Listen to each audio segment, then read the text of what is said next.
Start किया जाए। Last lecture पर हम लोगों ने गैमेटोजेनेसिस में स्पर्मेटोजेनेसिस कंप्लीट कर लिया था। सिर्फ स्पर्मेटोजेनेसिस का फ्लोचार्ट कंप्लीट हुआ था। अभी स्पर्मेटोजेनेसिस में स्पर्म का स्ट्रक्चर और स्पर्मेटोजेनेसिस का हार्मोनल कंट्रोल, ये दो चीजें पढ़नी है। उसके बाद oogenesis पढ़ना है और साथ में फॉलिकल फॉर्मेशन पढ़ना है। ठीक है। और स्पर्मेटोजेनेसिस में जो पढ़ा था कि स्पर्मेटोजेनेसिस प्यूबर्टी पर स्टार्ट होती है, स्पर्मेटोगोनिया माइटोटिक डिवीजन करके नंबर बढ़ाती है, तो कोई स्पर्मेटोगोनिया इनलार्ज हो जाती है, प्राइमरी स्पर्मेटोसाइट नाम कहलाता है, वो रिडक्शन डिवीजन करती है। पहला रिडक्शन डिवीजन जब होता है तो 2 इक्वल हैप्लॉइड सेल बनती हैं, सेकेंडरी स्पर्मेटोसाइट नाम होता है। और दूसरा रिडक्शन डिवीजन होता है तो 4 इक्वल हैप्लॉइड सेल बनती है और उसका नाम स्पर्मेटिड होता है। स्पर्मेटिड से स्पर्म जब बनते हैं तो उस प्रोसेस का नाम स्पर्मियोजेनेसिस, और स्पर्मियोजेनेसिस के बाद जो स्पर्म के हेड होते हैं वो सर्टोली सेल से बाइंड कर जाते हैं, न्यूट्रिशन ड्रा करते हैं और मैच्योर होते हैं। फिर वहां से स्पर्म रिलीज होते हैं और प्रोसेस का नाम स्पर्मिएशन। पहले सर्टोली सेल से सेमनीफेरस ट्यूब्यूल के ल्यूमेन में आएंगे और फिर सेमनीफेरस ट्यूब्यूल के ल्यूमेन से टेस्टिस की तरफ बाहर जाएंगे और प्रोसेस का नाम स्पर्मिएशन होगा। इतना हम लोगों ने पढ़ लिया था। तो इसके आगे कंटिन्यू करते हैं।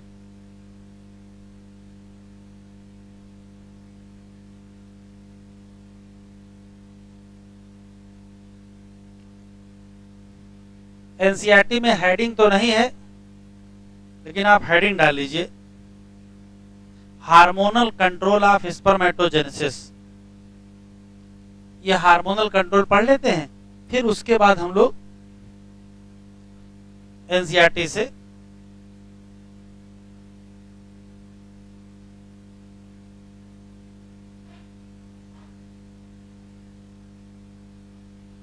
हेडिंग डालिए, हार्मोनल कंट्रोल ऑफ स्पर्मेटोजेनेसिस।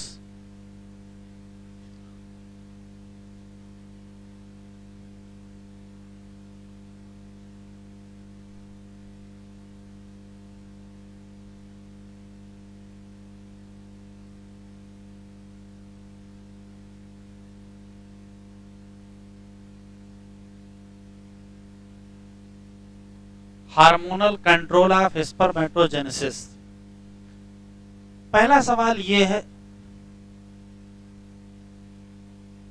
क्या चला दें?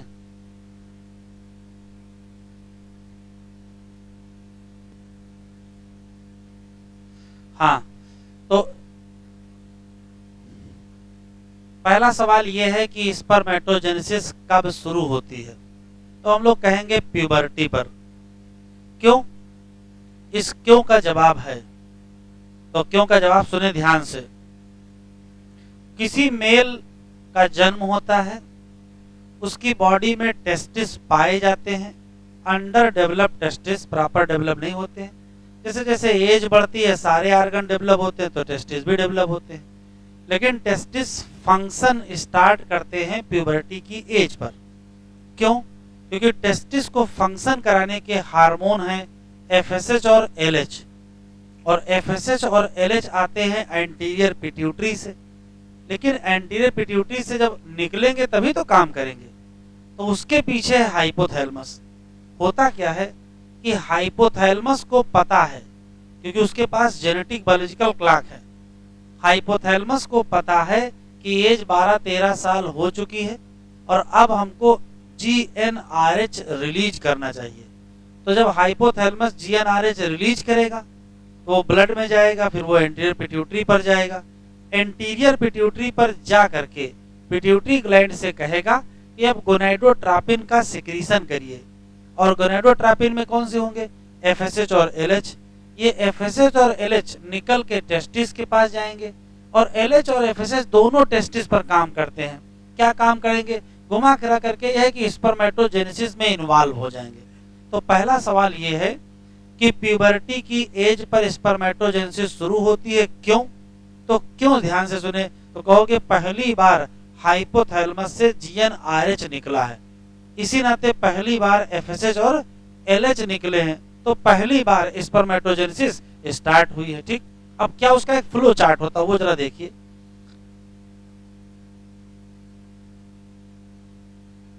तो होता यह है कि मान लेते हैं कि ये हाइपोथैलेमस है,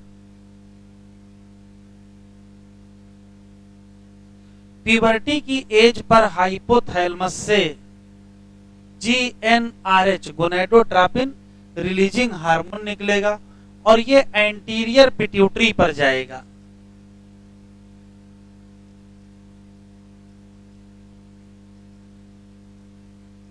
और एंटीरियर पिट्यूटरी को स्टिमुलेट करेगा कि सिंथेसिस करें और सिक्रीशन करें। किसका? तो एंटीरियर पिट्यूटरी से दो चीजें निकलेंगी,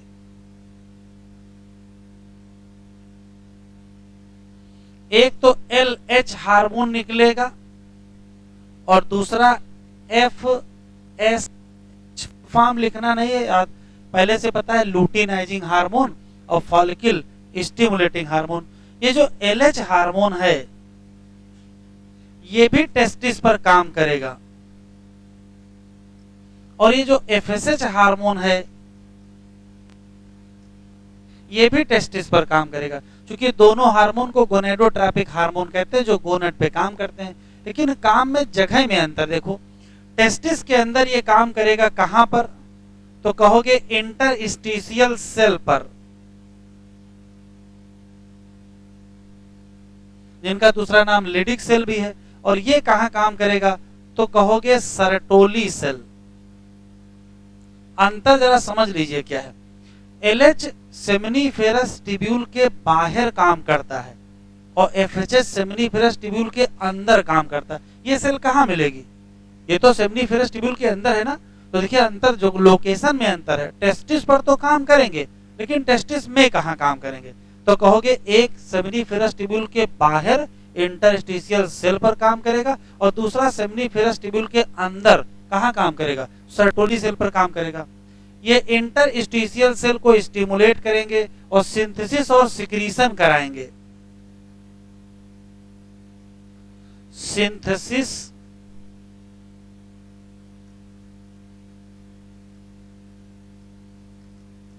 और सिक्रीशन कराएंगे किसका, तो कहोगे एंड्रोजन का, या इसी का दूसरा नाम टेस्टोस्टेरोन है। और ये स्टिमुलेट करेगा किसको, स्पर्मेटोजेनेसिस। स्पर्मेटोजेनेसिस का मतलब पूरी प्रोसेस, कहां से, स्पर्मेटोगोनिया से लेकर के स्पर्म तक जो कुछ भी है। लेकिन बगल में सर्टोली सेल है, यहां से क्या होगा, तो यहां से भी सिक्रीशन होगा किसका, तो एनसीईआरटी में लिखा है सम फैक्टर।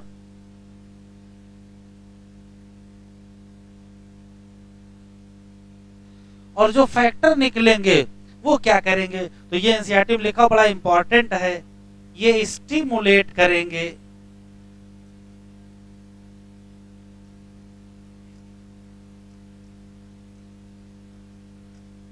स्पर्मियोजेनेसिस। ध्यान से सुनिएगा, सर्टोली सेल का जो फैक्टर है वो स्पर्मियोजेनेसिस स्टिमुलेट कराएगा, जबकि इंटरस्टिशियल सेल का जो हार्मोन है वो स्पर्मेटोजेनेसिस। ये तो एनसीईआरटी में लिखा है। एक दो स्पेशल सवाल है। ये जो सर्टोली सेल है, यहां से दो स्पेशल चीजें निकलती हैं। एक का नाम है एंड्रोजन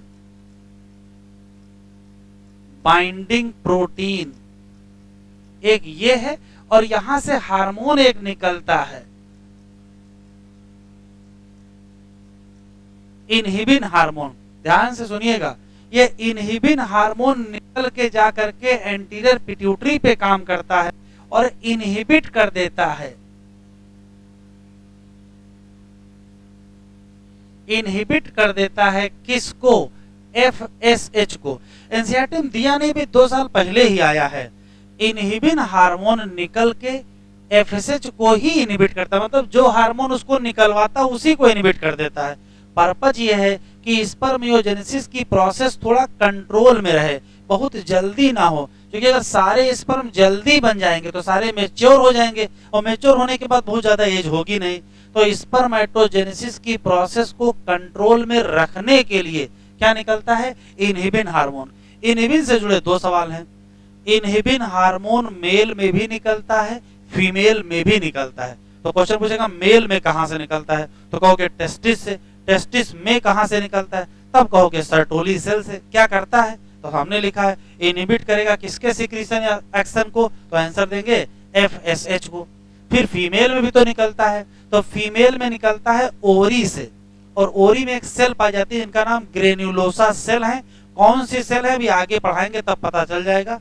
तो फीमेल में ओरी में ग्रेन्युलोसा सेल से निकलता है, और काम वही है। फीमेल में भी ये किसको कंट्रोल करता है? FSH को इनहिबिट करता है। ठीक है, तो ये स्पेशल सवाल है, एनसीईआरटी में नहीं दिया है, इतना लिख लीजिए, फिर पॉइंट लिखते हैं।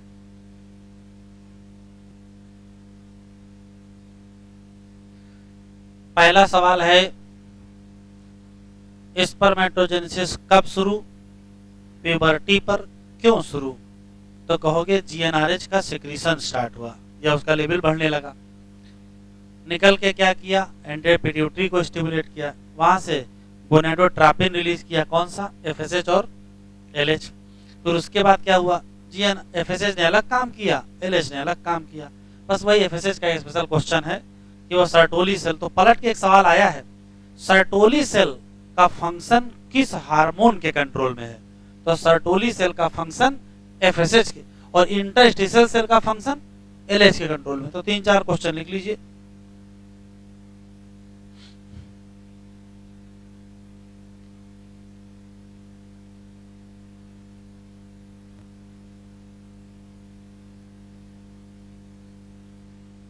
Spermatogenesis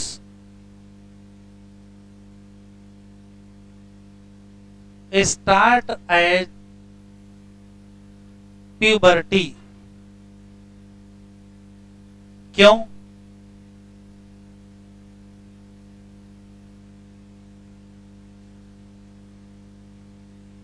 due to significant rise in secretion of GnRH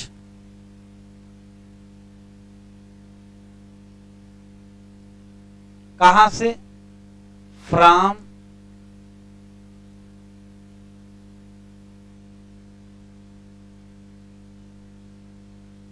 hypothalamus.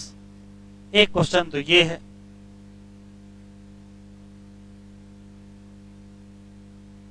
GnRH क्या करेगा? स्टिमुलेट करेगा synthesis and secretion.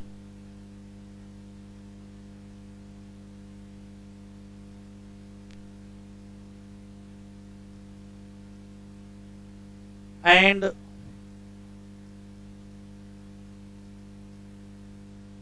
Secretion of gonadotropin. कौन से 2?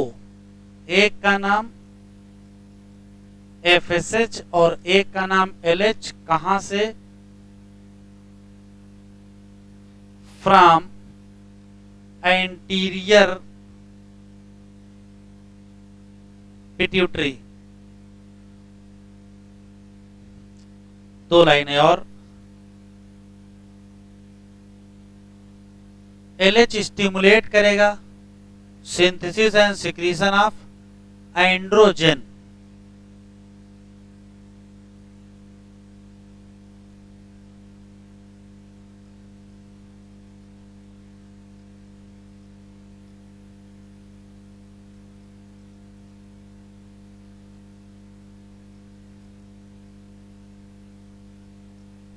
कहां से?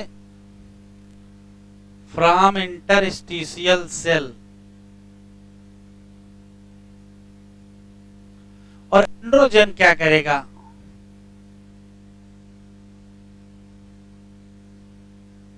प्रमोट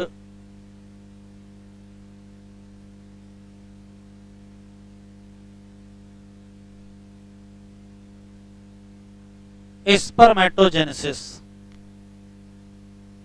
बातचीत ना करें, ये स्टिमुलेट करेगा सर्टोली सेल। काहे के लिए?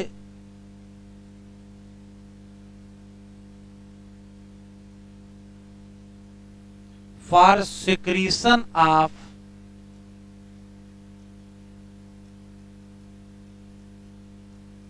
सर्टेन फैक्टर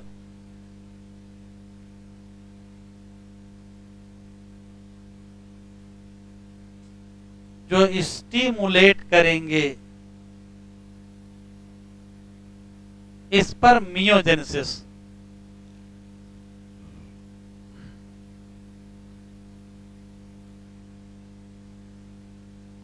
नोट में inhibin hormone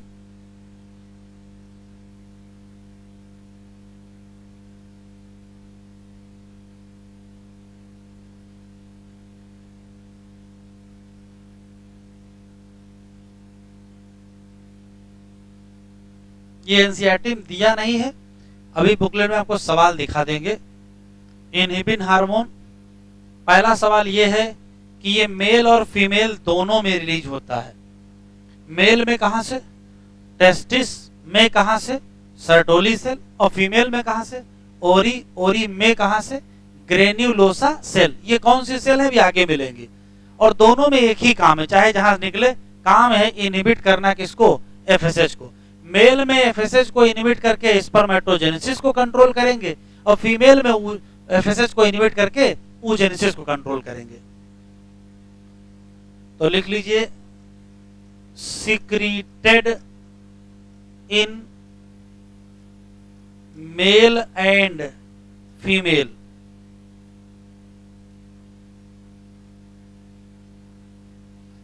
in male inhibin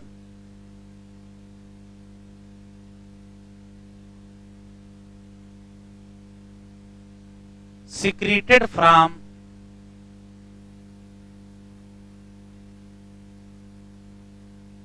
Sertoli cell of testis, और काम एक ही है,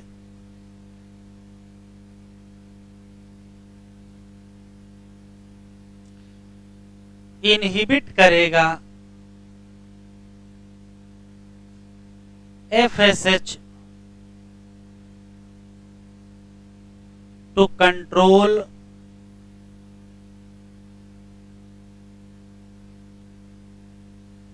स्पर्मेटोजेनेसिस, जबकि फीमेल में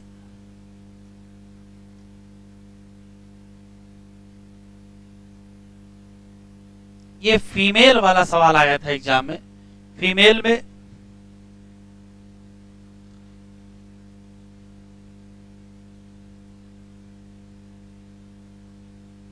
इनहिबिन हार्मोन सिक्रीटेड फ्रॉम, तो आंसर क्या देंगे? तो आंसर देंगे ग्रेन्युलोसा सेल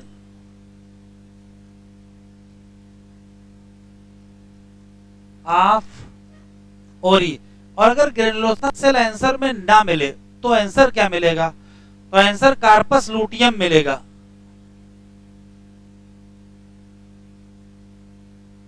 अगर ग्रेनुलोसा सेल आंसर ना मिले तो कार्पस लूटियम दीजिएगा, काम एक ही है।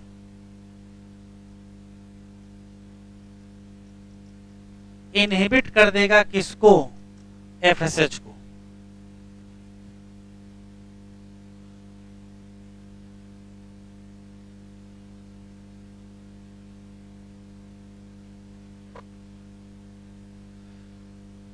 टिक कर लीजिए, गैमेटोजेनेसिस, प्राइमरी सेक्स ऑर्गन।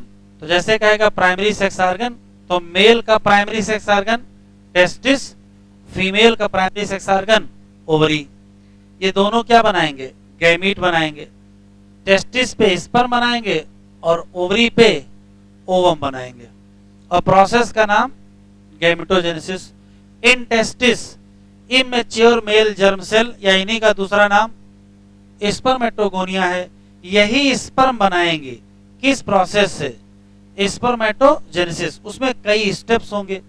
ये पूरी कहानी कब शुरू होगी, प्यूबर्टी पर। स्पर्मेटोगोनिया, जिसको सिंगल स्पर्मेटोगोनियम भी कहेंगे, कहाँ पाई जाएंगी, तो inside wall of seminiferous tubule. ये पहले क्या करेंगी, मल्टीप्लाई। कौन सा डिवीजन, माइटोटिक डिवीजन। और इससे फायदा क्या होगा, नंबर इनका बढ़ जाएगा। किसी भी स्पर्मेटोगोनियम की खास बात, डिप्लॉयड है तो क्रोमोसोम 46 होगा ही। ये क्या लिखा है, सम स्पर्मेटोगोनिया, यहाँ आल कर देंगे गलत हो जाएगा। सम स्पर्मेटोगोनिया का नाम बदल गया, क्या हो गया, प्राइमरी स्पर्मेटोसाइट। ये पीरियोडिकली मतलब सीक्वेंस में जो पहले बनेगी वो आगे डिवाइड करेगी, जो बाद बनेगी वो पीछे डिवाइड करेगी। पीरियोडिकली अंडरगोज क्या, मियोसिस। एक प्राइमरी स्पर्मेटोसाइट जब कंप्लीट करेगी क्या, फर्स्ट मियोटिक डिवीजन या रिडक्शन डिवीजन, तो क्या बनेगा, तो कहोगे दो इक्वल हैप्लॉइड सेल। ये बार बार इक्वल को क्यों फोकस कर रहे हैं, क्योंकि अभी आगे ओजेनेसिस पढ़ेंगे, वहां अनइक्वल हो जाता है। और इक्वल हैप्लॉइड सेल का नाम, इक्वल हैप्लॉइड सेल का नाम क्या होगा, सेकेंडरी स्पर्मेटोसाइट। जिसमें कितने क्रोमोसोम होंगे, 23। सेकेंडरी स्पर्मेटोसाइट किसमें जाएगी, सेकेंड मियोटिक डिवीजन। तो आप क्या बनेंगे, 4 इक्वल हैप्लॉइड सेल। नाम स्पर्मेटिड। कह रहा what is the number of chromosome in spermatid, तो स्पर्मेटिड के नंबर कितने होंगे, इतने ही होंगे। स्पर्मेटिड जल्दी ही बदल जाएंगे किसमें, स्पर्मेटोजोआ या स्पर्म, बाय द प्रोसेस। तो प्रोसेस का नाम स्पर्मियोजेनेसिस है। इसको सेलुलर मेटामॉर्फोसिस भी कहते हैं। सेल में ही तो बदलाव हो रहा है, एक ही सेल स्पर्मेटिड बदल के क्या बना लेती है, स्पर्म। कोई डिवीजन तो हो नहीं रहा है, तो इसको सेलुलर मेटामॉर्फोसिस भी कहते हैं। इसको मियोटिक डिफरेंशिएशन भी कहते हैं। आफ्टर स्पर्मियोजेनेसिस, स्पर्म बन जाएंगे तो उसका जो हेड है वो कहाँ धस जाएगा, सर्टोली सेल में। और फाइनली देखो लिखा है, फाइनली रिलीज फ्रॉम कहां से, सेमनीफेरस ट्यूब्यूल। तो अगर इनिशियली रिलीज पूछे तो इनिशियली ये सर्टोली सेल से रिलीज होंगे, फिर फाइनली सेमनीफेरस ट्यूब्यूल से रिलीज हो जाएंगे। और उस पूरी प्रोसेस का नाम स्पर्मिएशन होगा। स्पर्मेटोजेनेसिस कब शुरू होती है, तो कहोगे एज ऑफ प्यूबर्टी। क्यों शुरू होती है, तो जब यहाँ ड्यू टू लिखा है इसका मतलब ये असर्शन रीजन में बन सकता है सवाल, ये एग्जाम में असर्शन रीजन आ सकता है। क्योंकि सिग्निफिकेंट इंक्रीज हो गया किसका सिक्रीशन, तो आंसर देंगे GnRH, full form gonadotropin releasing hormone. कहां से निकलेगा, hypothalamus. This if you recall करा, थोड़ा बहुत अगर याद हो तो ये कहां का हार्मोन है, हाइपोथैलेमिक। जैसे ही लेवल बढ़ेगा किसका, GnRH, ये कहां काम करेगा, एंटीरियर पिट्यूटरी, और स्टिमुलेट करेगा सिक्रीशन ऑफ दो, कितने गोनाडोट्रोपिन, 2 गोनाडोट्रोपिन। एक का नाम LH ल्यूटिनाइजिंग और एक का नाम FSH follicle stimulating hormone. LH कहां काम करेगा, लिडिक सेल या इंटरस्टिशियल सेल, कोई दिक्कत नहीं है। और सिंथेसिस और सिक्रीशन कराएगा किसका, एंड्रोजन, और एंड्रोजन स्टिमुलेट करेगा किस प्रोसेस को, तो आंसर देंगे स्पर्मेटोजेनेसिस। FSH कहां काम करेगा, सर्टोली सेल, तो पलट दीजिएगा, सर्टोली सेल किसके कंट्रोल में है, तो आंसर देंगे FSH। और स्टिमुलेट करेगा सिक्रीशन ऑफ फैक्टर, कुछ फैक्टर निकलेंगे, उनके नाम एनसीईआरटी में नहीं दिए हैं, और उनका फायदा क्या होगा, तो आंसर देंगे स्पर्मियोजेनेसिस। हेडिंग डालिए स्ट्रक्चर ऑफ स्पर्म और डायग्राम बना लीजिए।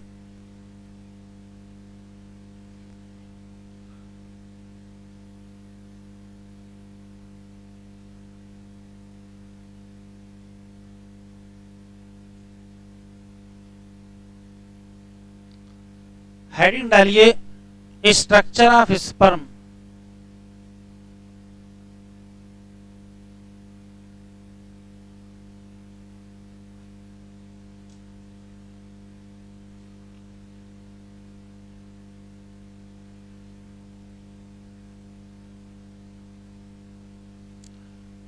Structure of sperm. पहला सवाल है कि स्पर्म एक यूनिसेलुलर स्ट्रक्चर है, एक सेल का स्ट्रक्चर है, लेकिन ये इलांगेटेड फ्लैजिलेटेड मोटाइल सेल होती है। इलांगेटेड भी होता है, फ्लैजिलेटेड भी होता है और मोटाइल सेल होती है। पहला सवाल, क्योंकि ये सिंगल सेल का स्ट्रक्चर है तो फिर माइक्रोस्कोपिक स्ट्रक्चर भी हो जाएगा, और सिंगल सेल का स्ट्रक्चर या सेल का स्ट्रक्चर है तो सेल के बाहर बाहर क्या पाई जाती है, प्लाज्मा मेम्ब्रेन। तो इंटायर स्पर्म एनवेलप बाई किसके द्वारा, प्लाज्मा मेम्ब्रेन। ये तो जनरल बात हो गई। स्ट्रक्चर को ध्यान से देखेंगे तो कुल 3 पार्ट होते हैं। एक है हेड पार्ट, छोटा सा नेक पार्ट, मिडिल पीस और टेल। सबकी अपनी अपनी पहचान है। हेड की अपनी पहचान है, नेक की अपनी है, मिडिल पीस की अपनी और टेल की अपनी। हेड बात करते हैं तो हेड की अगर हम बात करेंगे तो हेड में सबसे इंपॉर्टेंट हिस्सा न्यूक्लियस है।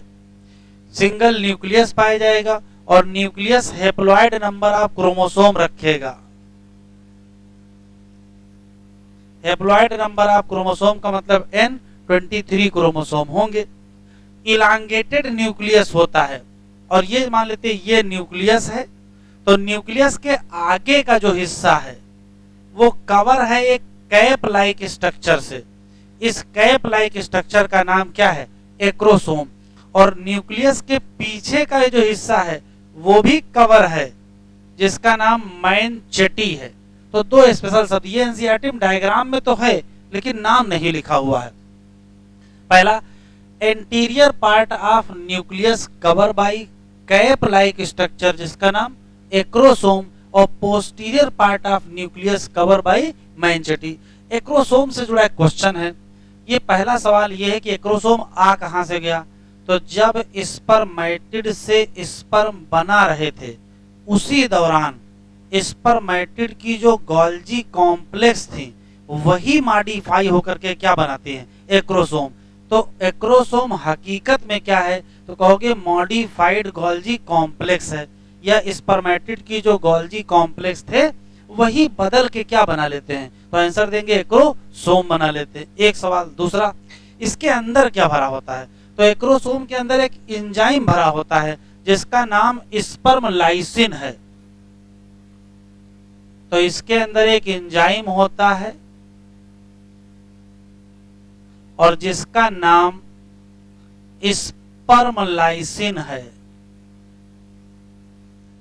अब ये क्या, इधर देख लेते हैं। ये है ओवम और ये है स्पर्म। तो होता क्या है कि स्पर्म को ओवम में पेनिट्रेट करना होता है, इसको अंदर जाना होता है।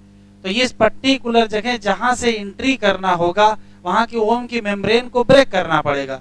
तो ओवम वाल को तोड़ने के लिए यहाँ स्पर्म लाइसिन पाया जाता है जो मदद करता है penetration of sperm into ovum.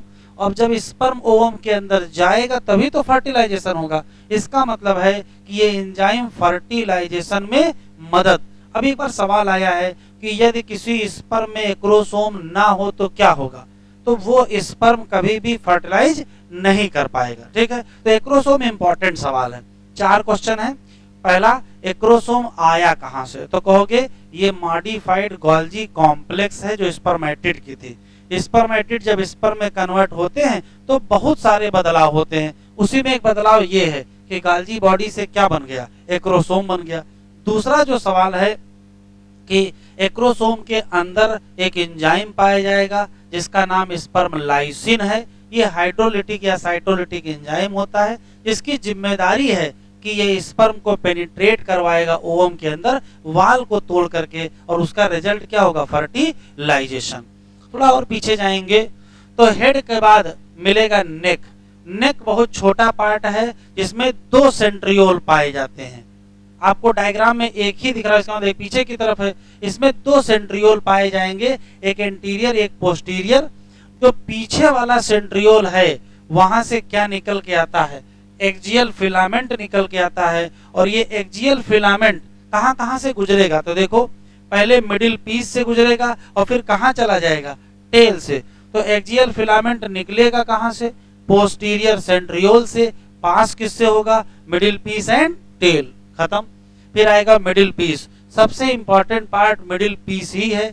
Middle piece वो जगह है जहां पर माइटोकॉन्ड्रिया की रिंग पाई जाती है। जैसे मान लेते हैं ये एक्सियल फिलामेंट है, एक माइटोकॉन्ड्रिया यहाँ, फिर एक यहाँ, फिर एक यहाँ, फिर एक यहाँ, फिर एक, ऐसे रिंग पाई जाती है। माइटोकॉन्ड्रिया की जो रिंग होती है उसका नाम अभी जल्दी एक बार पूछा जा चुका है।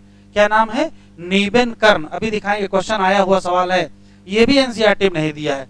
तो नीबेन कर्ण क्या है? तो कहोगे रिंग ऑफ माइटोकॉन्ड्रिया है। कहां पाई जाएगी? स्पर्म में। किसके राउंड? Axial filament. तो अगर आपसे क्वेश्चन पूछा जाए मिडिल पीस में है क्या क्या, तो मिडिल पीस में दो चीजें हैं। एक क्या है?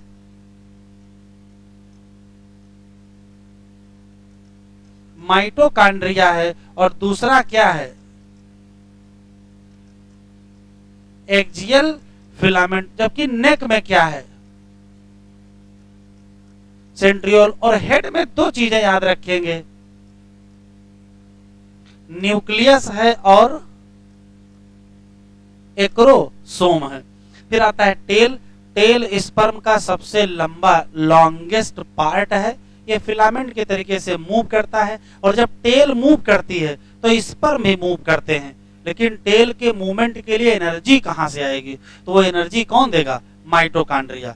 तो माइटोकॉन्ड्रिया एनर्जी देंगे जिससे टेल का मूवमेंट होगा, और टेल के मूवमेंट से स्पर्म में मूवमेंट होगा। और स्पर्म में मूवमेंट क्यों कराएंगे? तो अगर थोड़ा बहुत याद हो तो ये यूट्रस है, ये सर्विक्स, ये वेजाइना, यहां स्पर्म रिलीज होंगे, और यहां इस जगह ओवम रखा है। तो स्पर्म को यहां से यहां तक चल के जाना है।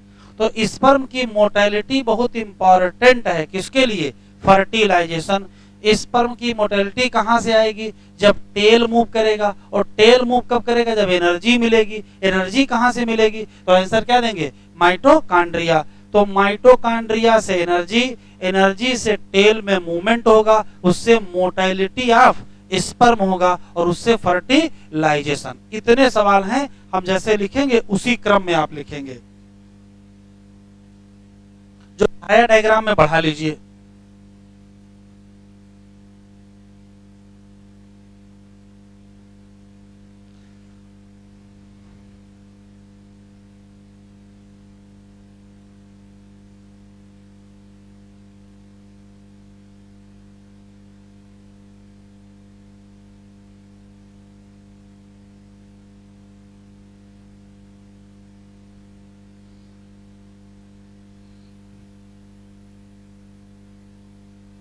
ये 7 क्वेश्चन है। इस पर में एक microscopic unicellular elongated flagellated motile structure है। पहला सवाल। Entire sperm envelop by plasma membrane. दूसरा, स्पर्म के 4 हिस्से, हेड, नेक, मिडिल पीस और टेल। हेड में 2 इंपॉर्टेंट पार्ट, एक तो elongated nucleus, haploid number of chromosome, और anterior part of nucleus cover by, तो आंसर देंगे एक्रोसोम, और posterior part cover by manchette. Acrosome क्या है? कैप लाइक स्ट्रक्चर है, फिल्ड विद एंजाइम। एंजाइम कौन सा? Sperm lysin. काम क्या? Penetration of sperm into ovum for fertilization. फिर आता है नेक। नेक छोटा सा हिस्सा होता है, इसमें 2 सेंट्रियोल पाए जाते हैं। पीछे वाले सेंट्रियोल से क्या निकला? एक्सियल फिलामेंट, जो रन कर गया कहां से? मिडिल पीस और टेल। मिडिल पीस की बात करेंगे, 2 चीजें हैं, एक तो रिंग ऑफ माइटोकॉन्ड्रिया, और बीच में क्या है? Axial filament. माइटोकॉन्ड्रिया एनर्जी देंगे, उससे क्या होगा? तो उससे मूवमेंट ऑफ टेल होगा, उससे मोटेलिटी ऑफ स्पर्म होगा, उससे फर्टिलाइजेशन होगा। टेल लॉन्गेस्ट पार्ट है, टेल की मोटेलिटी का फर्टिलाइजेशन से सीधा रिलेशन है। हाँ, एक पॉइंट और है, टेल में है क्या? सिर्फ प्रोटोप्लाज्मिक। भाई ये सेल मेम्ब्रेन है, तो यहाँ क्या होगा? प्रोटोप्लाज्म होगा। तो सिर्फ प्रोटोप्लाज्मिक शीथ होती है, और सेंटर में क्या होता है? Axial filament. एक्सियल फिलामेंट चाहे यहां हो, चाहे यहां हो, चाहे यहां, कहीं भी अरेंजमेंट कैसा होगा? तो कहोगे 9+2। ये भी आया हुआ सवाल है। 9+2 माइक्रोट्यूब्यूलर अरेंजमेंट कहां पाया जाता है? तो आप जो रटे हो वो ये है, axoneme of cilia and flagella. Option से ही गायब था। 9+2 माइक्रोट्यूब्यूल कहां पाया जाता है? तो कहोगे axoneme of cilia and flagella. वो जब होगा तब ना आंसर लगाओगे, उसकी जगह ये आंसर था। क्या? Tail of sperm. लिखो।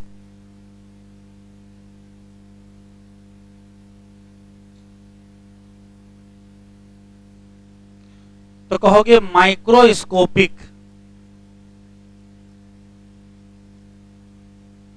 कामा unicellular, comma elongated,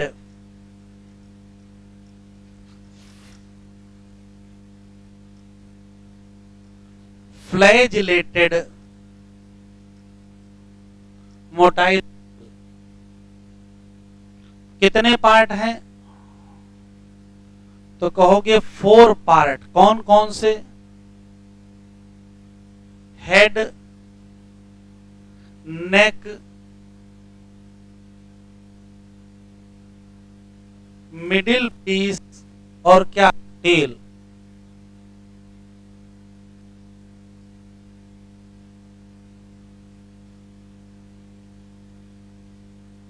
head of sperm, इसमें केवल 2 क्वेश्चन। इसमें इलांगेटेड न्यूक्लियस है जो एंटीरियरली कवर होता है किसके द्वारा? Cap like structure, acrosome.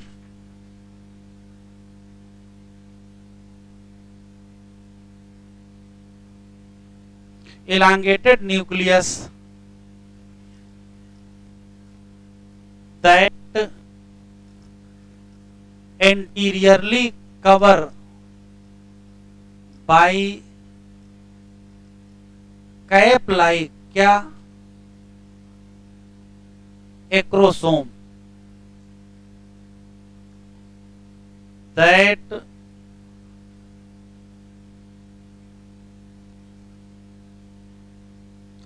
posteriorly cover by, तब आंसर क्या देंगे?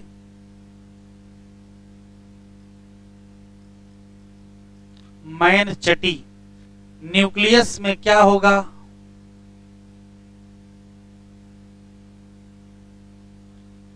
Haploid number of chromosome. फिर क्वेश्चन एक्रोसोम के हैं।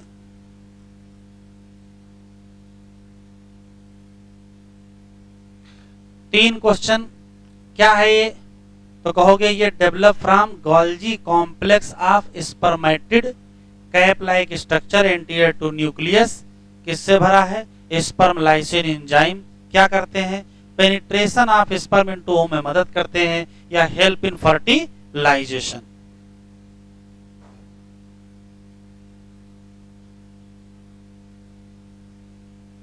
Develop from Golgi complex of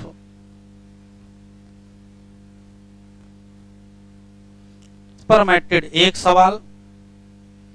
दूसरा,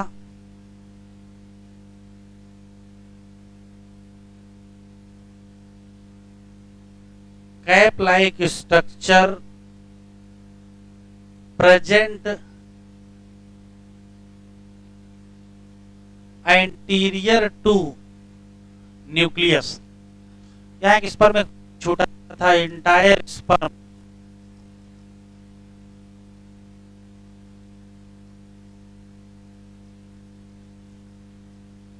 enveloped by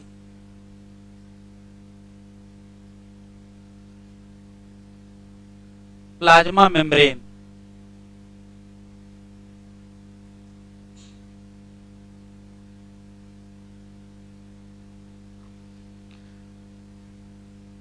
fill with enzyme। Enzyme का नाम एनसीईआरटी नहीं लिखा है, यहां आगे लिखा है, लेकिन लिख लेंगे। स्पर्म लाइसिन जो हेल्प करेंगे फर्टिलाइजेशन ऑफ ओवम या penetration of sperm into ovum.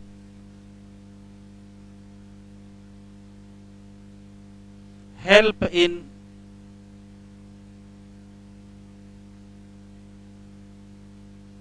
Fertilisation of ovum, ये असर्शन है। तो रीजन, एक्रोसोम के एंजाइम फर्टिलाइजेशन में मदद करते हैं, ये असर्शन रीजन। तो कहोगे एंजाइम पेनिट्रेशन करवाते हैं, उसी के बाद फर्टिलाइजेशन होगा। By facilitate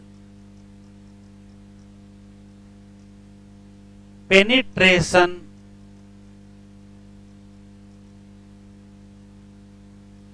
of ovum by sperm, कैसे पेनिट्रेट करवाएंगे, क्या क्या होगा, वो हम फर्टिलाइजेशन में डिटेल में देखेंगे।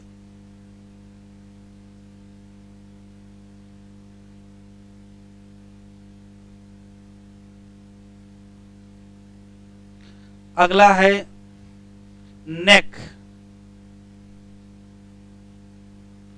नेक में 2 क्वेश्चन, हैव 2 सेंट्रियोल। एक क्वेश्चन ये, अच्छा सेंट्रियोल होगा तो अरेंजमेंट कैसा होगा, तो अगर सेंट्रियोल है तो अरेंजमेंट होगा 9+0 और पोस्टीरियर सेंट्रियोल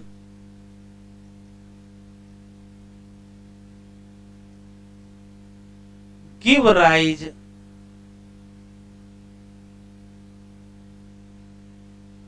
एक्सियल फिलामेंट, और ये एक्सियल फिलामेंट पास से होगा, तो ये एक्सियल फिलामेंट 2 जगह से पास होगा, मिडिल पीस और tail, that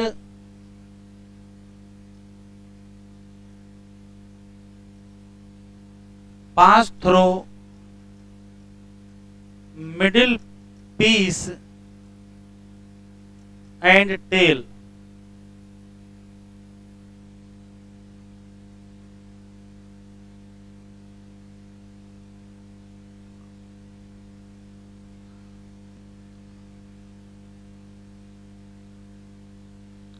middle piece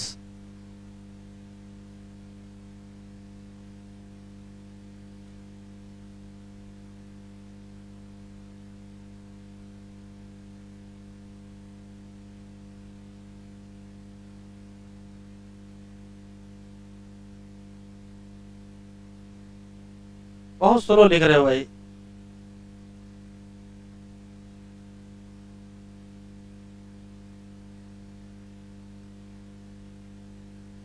middle piece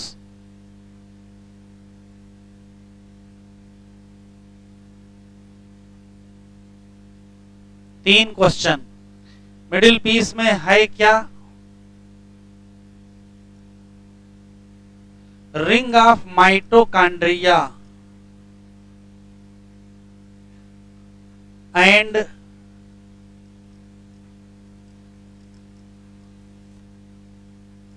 axial filament, और रिंग ऑफ माइटोकॉन्ड्रिया को कहते क्या है, इसको नीबेन कर्न कहते हैं। ये आया हुआ सवाल है। माइटोकॉन्ड्रिया क्या देंगे, तो एनर्जी देंगे, और एनर्जी का क्या करेंगे, तो टेल का मूवमेंट होगा और उससे आएगी mortality of sperm.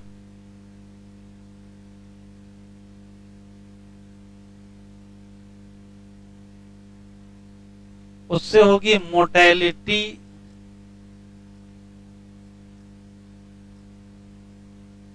Of sperm, और मोटेलिटी जरूरी है, नेसेसरी फॉर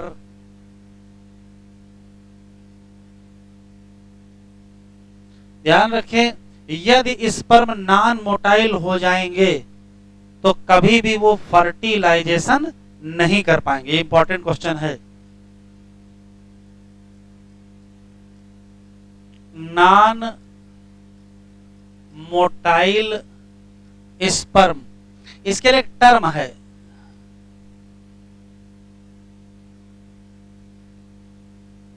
ये भी आया हुआ सवाल है, एस्थेनोस्पर्मिया, और इस कंडीशन में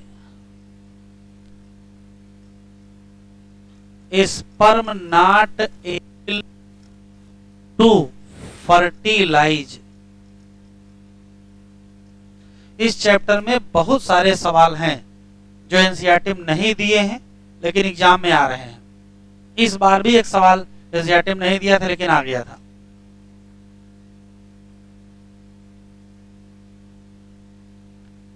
अगला है मिडिल पीस के बाद टेल,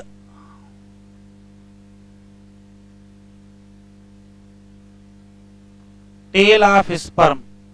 पहला सवाल तो यही है, ये लॉन्गेस्ट पार्ट ऑफ स्पर्म और है क्या? तो have axial filament surrounded bye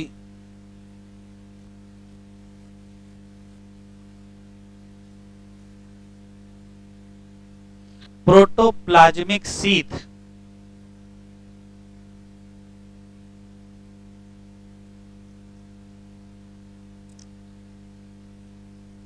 movement of tail होगा और उसी से मोटाइलिटी ऑफ स्पर्म होगी। और स्पर्म के मूवमेंट को स्विमिंग कहते हैं, swimming of spermatozoa.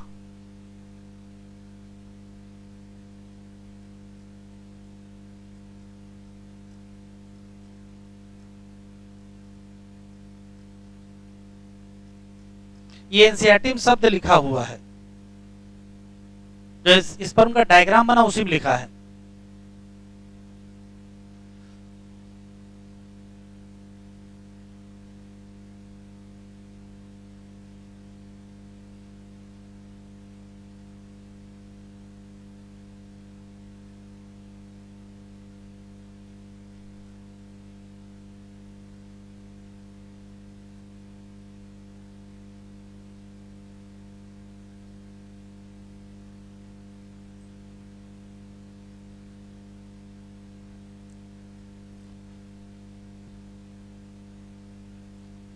Side heading डालें,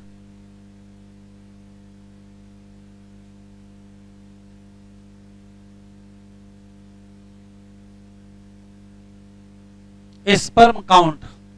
ह्यूमन मेल में स्पर्म जब बॉडी से रिलीज होता है तो उस घटना के लिए एक शब्द है इजाकुलेशन। वास्तव में स्पर्म नहीं, सीमेन रिलीज होता है। तो सीमेन के रिलीज करने के लिए एक प्रोसेस है, एक शब्द है, उसका नाम है इजाकुलेशन। और इजाकुलेशन में 3 to 5 ml सीमेन होता है। उसमें कितने स्पर्म होते हैं एनसीईआरटी में दिया है। तो जब ह्यूमन स्पर्म या ह्यूमन बॉडी स्पर्म रिलीज करेगी पर इजाकुलेशन, तो लगभग 200 से 300 मिलियन स्पर्म है। एक तो काउंट याद रखिएगा, ह्यूमन इजाकुलेट करेगा कितने, 200 से 300 मिलियन स्पर्म। इतने ज्यादा स्पर्म रिलीज हुए हैं। ये है यूट्रस, ये सर्विक्स, ये वेजाइना। यहां कितने स्पर्म रिलीज हुए हैं,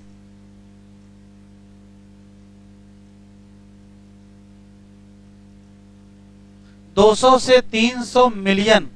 और ये है फेलोपियन ट्यूब। और यहां ओवम कितना है, यहां केवल एक ही ओवम है। तो इतने स्पर्म क्यों रिलीज किएगा वो समझ लीजिए। 200 से 300 मिलियन स्पर्म में से बहुत सारे स्पर्म ऐसे होंगे जो स्ट्रक्चर वाइज नॉर्मल नहीं होंगे।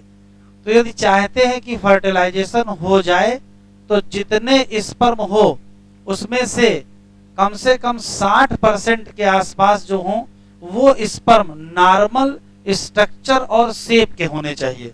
60% का शेप और स्ट्रक्चर क्या है, सही होना चाहिए। उसके बाद जितने बचे 60% बचे मान लेते हैं, उनमें से लगभग 40%, 40% की क्या होनी चाहिए, विगरस मोर्टेलिटी। अभी बताया हूं क्या, स्पर्म की मोर्टेलिटी का सीधा रिलेशन उसकी फर्टिलाइजिंग एबिलिटी से है। अगर स्पर्म नॉन मोटाइल हो गया तो फर्टिलाइज नहीं कर पाएगा। तो फर्टिलाइजेशन की 2 शर्तें लगाई गई हैं। पहली शर्त है कि जितने स्पर्म रिलीज हुई हैं उसमें से लगभग 60% क्या होने चाहिए, नॉर्मल शेप और साइज या स्ट्रक्चर के होने चाहिए। और उसमें से 40%, जो 40 बचे वो नहीं है, 60 का 40% क्या होने चाहिए, विगरस मोटिलिटी वाले होने चाहिए। तभी क्या हो पाएगा, फर्टिलाइजेशन हो पाएगा। तो लिख लीजिए, ह्यूमन मेल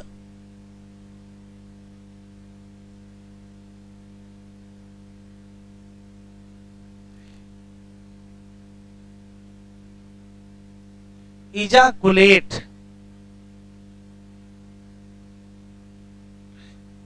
लगभग 200 से 300 मिलियन स्पर्म, इसी संख्या को क्या कहते हैं? स्पर्म काउंट कहते हैं। क्या कहते हैं? Sperm count. Normal fertilization for normal fertilization 2 शर्तें लगा दी गई हैं। पहली शर्त है 60% sperm with normal shape size या क्या स्ट्रक्चर। 60% का नॉर्मल क्या होना चाहिए? Shape size structure. और 60% का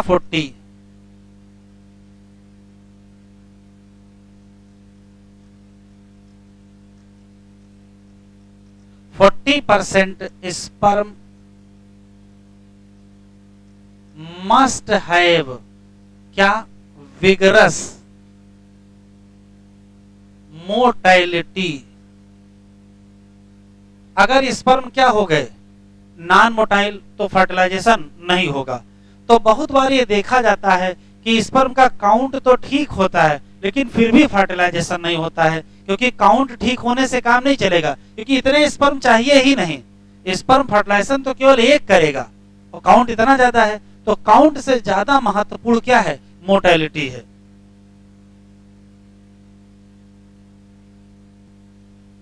सवाल यह है कि स्पर्म को मोटाइल कौन बनाएगा? तो सिर्फ फ्लैजिला होने भर से कोई मोटाइल नहीं हो जाएगा। मोटाइलिटी तभी आएगी जब कई चीजें शामिल होती हैं। यहां तक हो गया।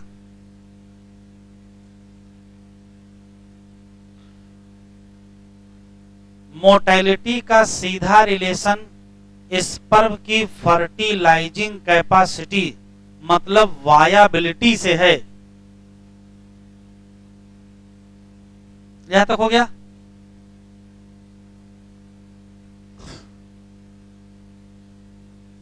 देख लीजिए, जैसे मान लेते हैं कि ये सेमिनिफेरस टिब्यूल है।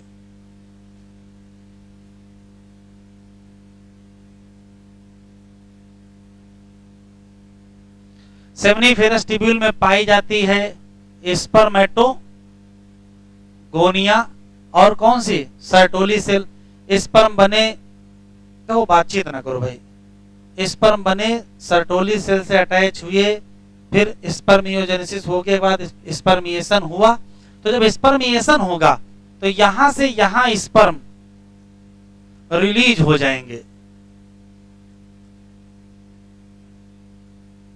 और रिलीज होने के बाद कहां जाएंगे? तो भाई सेमिनिफेरस टिब्यूल से निकलेंगे तो रेटी टेस्टिस में, फिर वासा एफ्रेंसिया में, फिर एपिडिडाइमिस में, फिर वास डिफरेंस में, फिर इजाकुलेटरी डक्ट में, फिर यूरेथ्रा, तब पास आउट होंगे। तो ये पास हो जाएंगे थ्रू मेल एसेसरी डक्ट। ठीक है, ये नाम नहीं लिखना है। ठीक, जब ये मेल एसेसरी डक्ट से गुजर रहे थे तो ये पहले थोड़ा रेटी टेस्टिस में रुकते हैं, फिर वासा एफ्रेंसिया पर रुकते हैं, फिर एपिडिडाइमिस पर रुकते हैं। वही तो मेन जगह इनकी रुकने की है, वही वो जगह है जहां स्पर्म स्टोर होते हैं। तो जब ये मेल एसेसरी डक्ट से गुजरते हैं तो रास्ते में इनको मिल जाता है मेल एसेसरी डक्ट का सिक्रीशन। थोड़ा आगे बढ़ते हैं तो इनको सेमिनल वेसिकल का सिक्रीशन मिल जाता है इजाकुलेटरी डक्ट पर। थोड़ा और आगे बढ़ते हैं तो प्रोस्टेट ग्लैंड का सिक्रीशन मिल जाता है यूरेथ्रा पर। ये सब सिक्रीशन जब स्पर्म को मिलते हैं वही स्पर्म को एक्टिव करते हैं, मैच्योर करते हैं और मोटाइल करते हैं। तो यदि सिर्फ स्पर्म पास हो तो वो मोटाइल होंगे ही नहीं। स्पर्म की मोटालिटी में दो लोगों का बड़ा रोल है। एक किसका है? मेल एसेसरी डक्ट का सिक्रीशन, और दूसरा मेल एसेसरी ग्लैंड। कौन सी ग्लैंड? तो दो ग्लैंड याद रखिएगा, एक सेमिनल वेसिकल और एक प्रोस्टेट ग्लैंड। और मेल एसेसरी डक्ट भी बहुत सारे हैं, लेकिन कम से कम दो याद रखिएगा, एक एपिडिडाइमिस और एक वास डिफरेंस। तो चार लोग मेन हैं जिनके सिक्रीशन स्पर्म की मोटालिटी में बड़ा रोल अदा करते हैं। अब सवाल है कि इन चारों का सिक्रीशन करवाएगा कौन? तो इन चारों या ह्यूमन मेल में टेस्टिस के अगल बगल जितना स्ट्रक्चर है वो सब किसके कंट्रोल में है? तो आंसर देंगे एंड्रोजन या टेस्टोस्टेरोन। तो ये मोटालिटी बड़ा इंपॉर्टेंट कॉन्सेप्ट है, इंपॉर्टेंट है, एग्जाम में आ भी रहा है।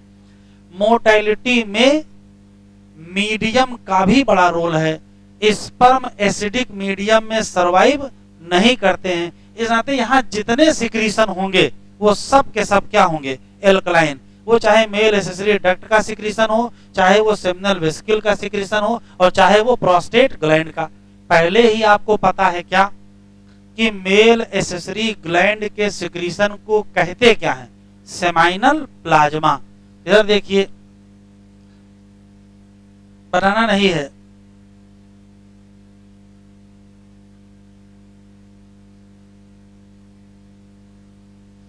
ध्यान से देखिएगा। ये है टेस्टिस, यहां से स्पर्म चले, ये रास्ता घूम करके यहां तक आए, इस जगह तक से क्या है? Vas deferens. और ये क्या है? इजा वो है सेमिनल वेसिकल, यहां से डक्ट आई तो जुड़ गई ना। तो इस जगह जब स्पर्म पहुंचेंगे तो उनकी मुलाकात किससे हो जाएगी? तो कहोगे सेमाइनल वेसिकल के सिक्रीशन। थोड़ा आगे पहुंचेंगे यहां, तो यहां क्या पाई जाएगी? Prostate gland. तो प्रोस्टेट ग्लैंड का भी सिक्रीशन मिल जाएगा। तो यहां पहुंचेंगे तो सेमाइनल वेसिकल का सिक्रीशन मिल गया, यहां पहुंचे तो प्रोस्टेट ग्लैंड का सिक्रीशन मिल गया। थोड़ा आगे पहुंचेंगे तो बल्बो यूरेथ्रल ग्लैंड का भी सिक्रीशन। तो यहां से जब पास होगा तो क्या क्या पास होगा? तो कहोगे सेमाइनल प्लाज्मा में स्पर्म पास होंगे। और सेमाइनल प्लाज्मा किसका सिक्रीशन है? तो seminal plasma male accessory gland का सिक्रीशन है, जिसमें सेमिनल वेसिकल प्रोस्टेट है। तो होगा क्या? सेमाइनल प्लाज्मा और उसके साथ क्या पास होंगे? स्पर्म। और ये दोनों को मिला करके क्या कहेंगे? तो दोनों को मिला करके क्या कहते हैं? सीमेन कहते हैं। तीन क्वेश्चन फिर से सुन लेते तब लिखिएगा। सेमनीफेरस ट्यूब्यूल से स्पर्म रिलीज होंगे, मेल एसेसरी डक्ट से बाहर पास होंगे। इस दौरान उनको चार सिक्रीशन मेनली मिलेंगे, एक सेमिनल वेसिकल का, एक प्रोस्टेट ग्लैंड का, एक एपिडिडाइमिस का, एक वास डिफरेंस का। इन सब का सिक्रीशन क्या करेगा? स्पर्म का मैच्योरेशन करवाएगा, स्पर्म की मोर्टेलिटी करवाएगा, और इस लायक बनाएगा कि वो फर्टिलाइजेशन कर पाए। स्पर्म जब पास हो रहे होंगे तो सेमिनल प्लाज्मा भी तो पास होगा। सेमिनल प्लाज्मा विद स्पर्म मिला करके क्या कहोगे? तो आंसर देंगे सीमेन। इन सब का सिक्रीशन मेल एसेसरी ग्लैंड और मेल एसेसरी डक्ट, इन सब का सिक्रीशन कौन करवाएगा? तो आंसर देंगे वो है टेस्टोस्टेरोन या एंड्रोजन। अब मैं लिख रहा हूं, आप लिख डालिए, बनाना नहीं है। हाँ, स्पर्म रिलीज होंगे, पास होंगे क्या? मेल एसेसरी डक्ट, और इनका भी क्या होगा? सिक्रीशन मिल जाएगा, प्रोवाइड टू स्पर्म। दूसरा,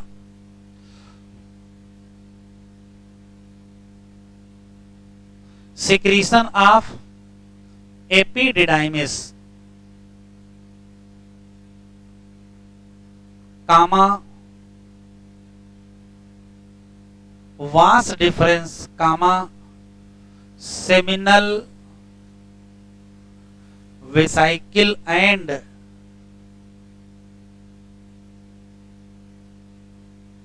प्रोस्टेट। चार लोगों का सिक्रीशन चाहिए, और यह सिक्रीशन क्या करेगा? तो प्रोवाइड फॉर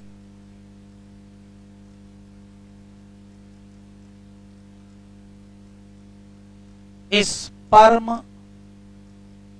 मोटेलिटी या maturation and mortality, sperm maturation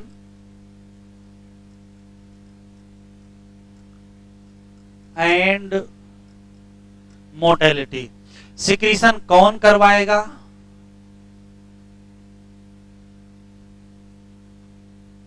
under control of testicular hormone. और टेस्टिकुलर हार्मोन है कौन सा?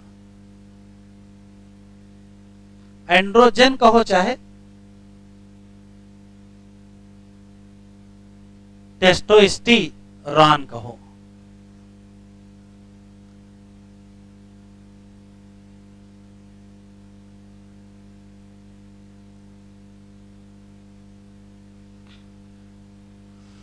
इजाकुलेशन के दौरान स्पर्म पास होंगे along with the seminal plasma, और इसी मिक्सचर का नाम क्या है? सीमेन।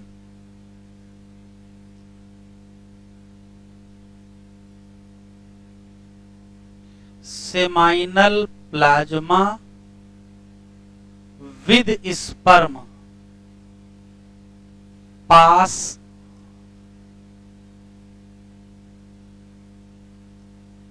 आउट ड्यूरिंग सीमेन पास करने की जो घटना है उस घटना को इजाकुलेशन कहते हैं। सीमेन में होता क्या है, ये कैसा होता है, तो याद रखिएगा milky white, milky white thick alkaline fluid होता है।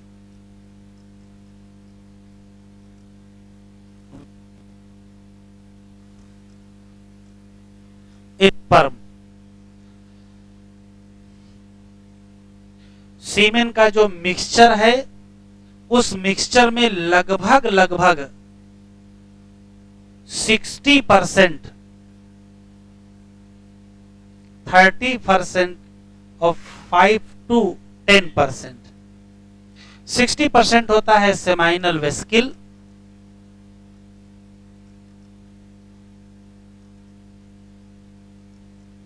सिक्रीशन 30% प्रोस्टेट,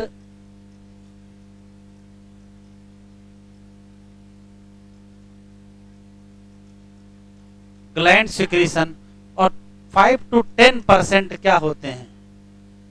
स्पर्म होते हैं।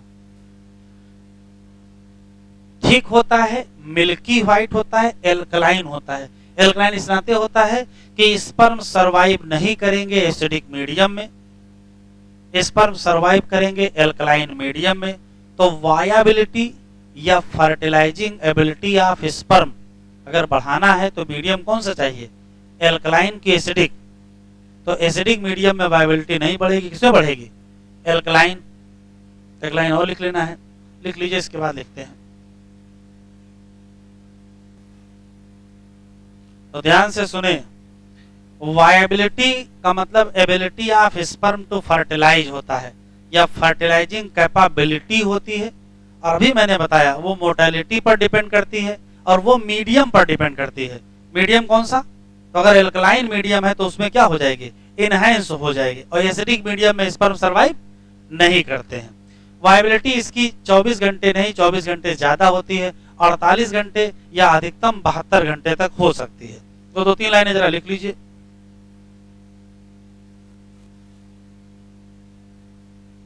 बातचीत ना करें,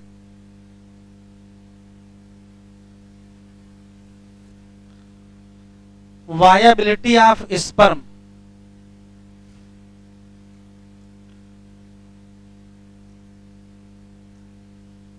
फर्टिलाइजिंग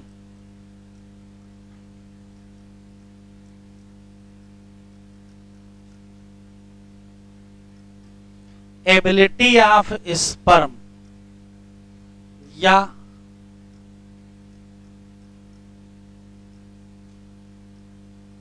सर्वाइवेलिटी ऑफ स्पर्म। दूसरा सवाल, कितनी देर के लिए होती है? फॉर 48 to 72 आवर रेंज है। डिपेंड किस पर करती है?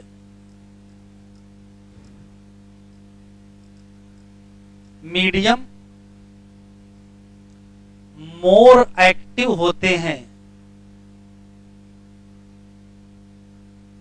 स्पर्म इन कौन से मीडियम?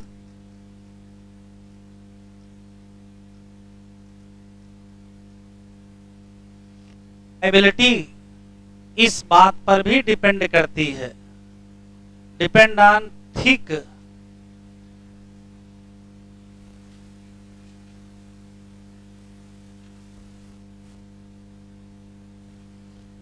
सस्पेंशन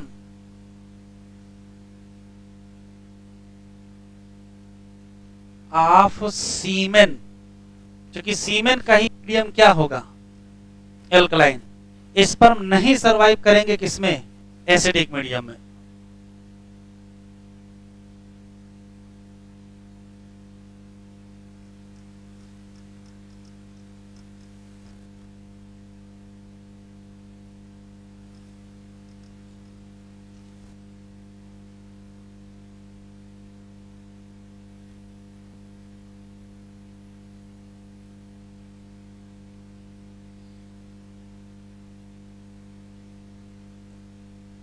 चले कहां तक पढ़ डाला था हम लोग? यही पढ़ना है स्ट्रक्चर ऑफ स्पर्म से। एनसीईआरटी निकालें। स्पर्म क्या है? तो पहले से ही पता है, माइक्रोस्कोपिक स्ट्रक्चर है। इसमें हेड होगा, नेक होगा, मिडिल पीस और टेल। प्लाज्मा मेम्ब्रेन हमेशा एनवेलप करेगी क्या? Whole body of sperm. Sperm के हेड में क्या होगा? तो कहोगे इलांगेटेड हेप्लॉइड न्यूक्लियस होगा, और anterior portion of nucleus cover by cap like structure, नाम एक्रोसोम। ये लाइन टिक कर लो, बहुत ही। एक्रोसोम में क्या पाए जाएंगे? एंजाइम, जो मदद करेंगे किसमें? Fertilisation of ovum. कैसे? स्पर्म के एंजाइम स्पर्म लाइसिन है, वो पेनिट्रेशन करवाते हैं। मिडिल पीस में ढेर सारे क्या मिलेंगे? माइटोकाइंड्रिया, जो एनर्जी देंगे। उससे क्या आएगा? Movement of tail. और उससे क्या आएगा? इसकी मोटेलिटी। और जो बहुत जरूरी है किसके लिए? फर्टिलाइजेशन। उसी बात को यहाँ समझाया गया है। ह्यूमन मेल इजाकुलेट करते हैं लगभग 200 से 300 मिलियन स्पर्म, जबकि ओम केवल एक है। इतने स्पर्म इस रातें रिलीज किए कि कोई ना कोई स्पर्म इस लायक का होगा कि वो जाकर के फर्टिलाइजेशन कर सके। During a coitus, normal fertility के लिए कम से कम 60% स्पर्म क्या होने चाहिए? नॉर्मल शेप, साइज या स्ट्रक्चर। और जो 60 है उसका एटलीस्ट 40% ऑफ देम का मतलब 60% का मस्ट शो क्या? तो विगरस, क्योंकि मोटेलिटी का सीधा रिलेशन किससे है? फर्टिलाइजेशन से। और मोटेलिटी का रिलेशन मीडियम से है। अगर मीडियम एसिडिक मिल गया तो स्पर्म की मोटेलिटी घट जाएगी या वो सर्वाइव ही नहीं कर पाएंगे। इसी नाते नेचर ने व्यवस्था की है, स्पर्म रिलीज करेंगे कहां से? सेमिनिफेरस ट्यूब्यूल से। ट्रांसपोर्ट होंगे किससे? तो कहोगे एसेसरी डक्ट से। फिर रास्ते में उनको सिक्रीशन मिल जाएगा किसका? देखिए मेन दो डक्ट है कौन सी? एसेसरी डक्ट कौन सी? एपिडिडाइमिस और वास डिफरेंस। उसके बाद सिक्रीशन किसका मिला? सेमिनल वेस्किल। फिर किसका मिला? प्रोस्टेट। ये सब जरूरी है, टिक कर लीजिए। मैचुरेशन के लिए भी और मोटेलिटी, तो मोटेलिटी को ही एक्सप्लेन कर रहा है। सेमाइनल प्लाज्मा ले लीजिए, उसमें स्पर्म मिल जाएंगे तो नाम क्या होगा? सीमेन। ये देखो लिखा function of male accessory duct. जितनी डक्ट हैं और जितनी ग्लैंड हैं उन सब को कौन मेंटेन करेगा? तो आंसर क्या देंगे? Testicular hormone. कौन सा? एंड्रोजन। ये स्पर्मेटोजेनेसिस कंप्लीट।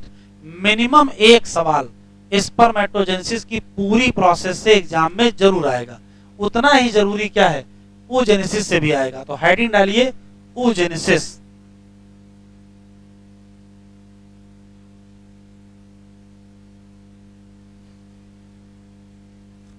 हेडिंग डालिए oogenesis।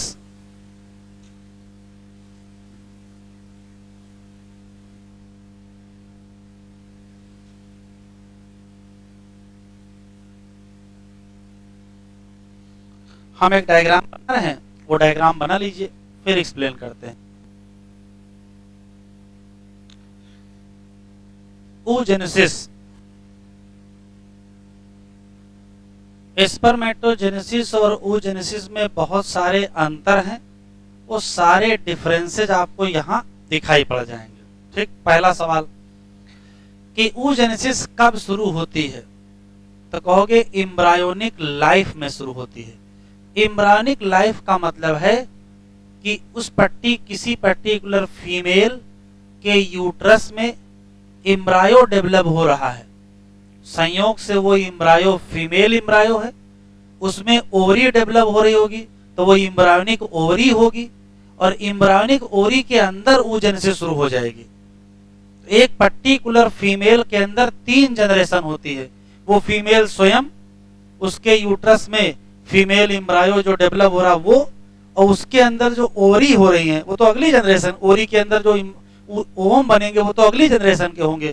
तो एक फीमेल में 3 जनरेशन होते हैं।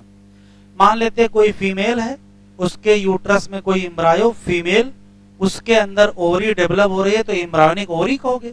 एम्ब्रायोनिक ओवरी में मतलब फीमेल के जन्म होने से पहले ही oogenesis स्टार्ट हो जाएगी, जन्म बाद में होगा। क्या होगा, आपको पहले से ही पता है कि में पाई जाती है थिन एपिथीलियम। एक क्वेश्चन, ओरी में पाया जाता है स्ट्रोमा। ये जो थिन एपिथीलियम है,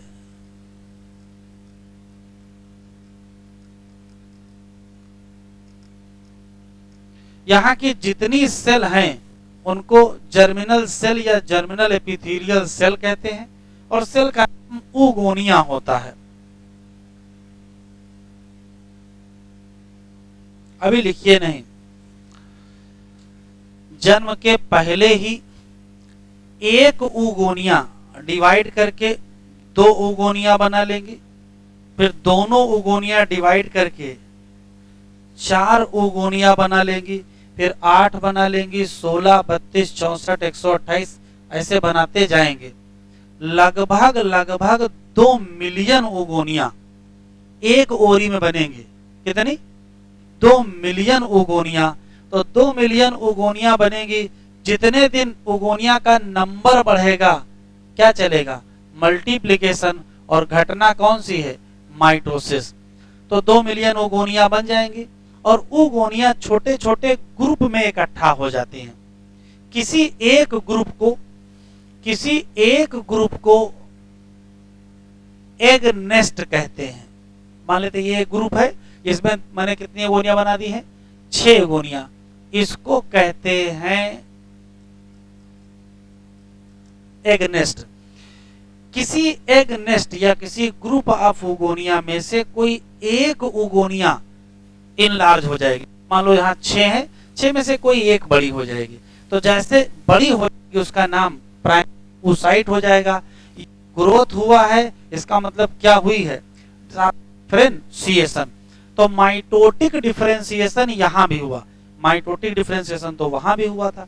माइटोटिक डिफरेंशिएशन हुआ, एक oogonia बड़ी हो गई, नाम उसका हो गया प्राइमरी oocyte। खास बात यह है कि भाई अगर oogonia डिप्लॉयड सेल है तो प्राइमरी oocyte भी क्या रहेगी? डिप्लॉयड सेल ही रहेगी। ये primary oocyte meiosis 1 meiotic division में जाएगी। मियोटिक डिवीजन बहुत आपको डिटेल में पढ़ रखा है क्या? उसमें पहले क्या होगा? प्रोफेज 1 होगा, और प्रोफेज में लेप्टोटीन होगा, जाइगोटीन होगा, पैकीटीन होगा, डिप्लोटीन होगा और डायाकाइनेसिस। तो ध्यान से सुनिएगा, मियोसिस 1 चल रहा है, प्रोफेज 1 चल रहा है, लेप्टोटीन हो गया, जाइगोटीन हो गया, पैकीटीन हो गया। जब डिप्लोटीन चल रहा था तब तक बर्थ हो जाएगी। जैसे ही बर्थ होगी कंप्लीट प्रोसेस वहीं रुक जाएगी। तो oogenesis की प्रोसेस बर्थ पर रुक जाएगी। किस फेज में रुकेगी? तो कहोगे मियोसिस 1 में रुकेगी। मियोसिस 1 में कहां रुकेगी? तो मियोसिस 1 में ये प्रोफेज 1, और प्रोफेज 1 में कहां रुकेगी? तो कहोगे डिप्लोटीन में। अब डिप्लोटीन फेज में रुकी है, मियोसिस 1 में रुकी है। एक बार पूछा गया सवाल है कि आखिर मियोसिस 1 पे इनको रोक कौन देता है। तो अभी आगे पढ़ेंगे, वो जो ग्रेन्युलोसा सेल हैं जिनका हार्मोन इनहिबिन निकलता है, उसी का इंपॉर्टेंट रोल है। ग्रेन्युलोसा सेल ही क्या करती हैं, इसको प्रोफेज पर रोक देती हैं, प्रोफेज 1 पर।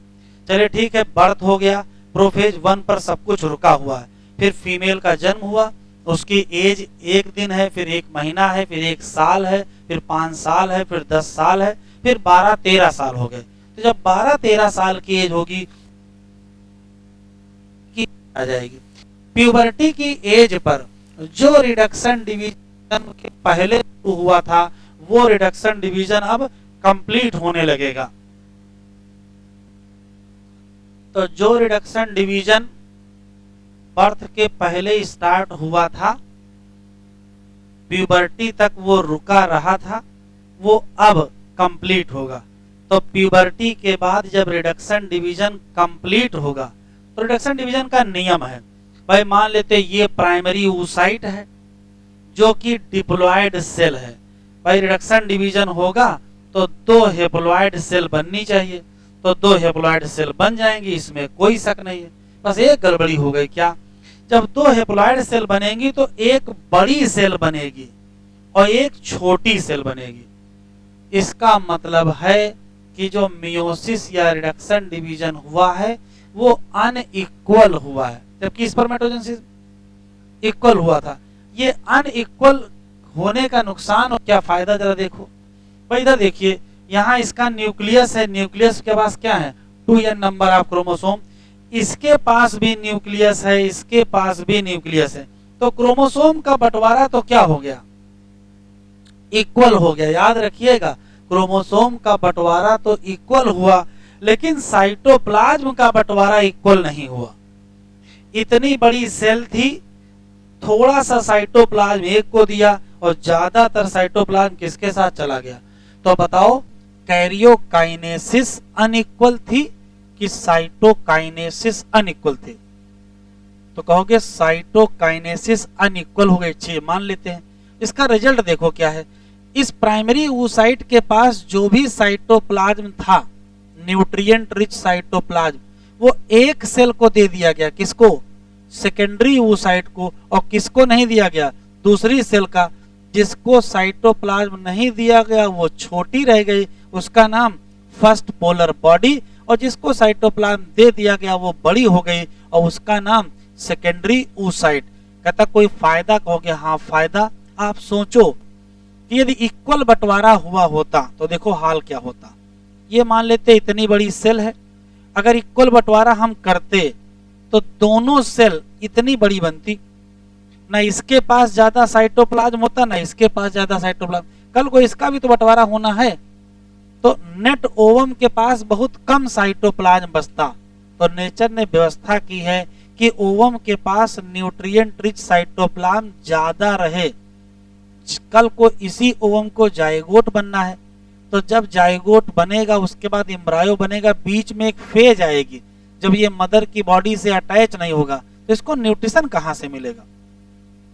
तो नेचर ने व्यवस्था की है कि जब तक मदर से न्यूट्रिशन ना मिले तब तक ओवम के साइटोप्लाज्म में जो न्यूट्रिशन है उसी से काम चलेगा।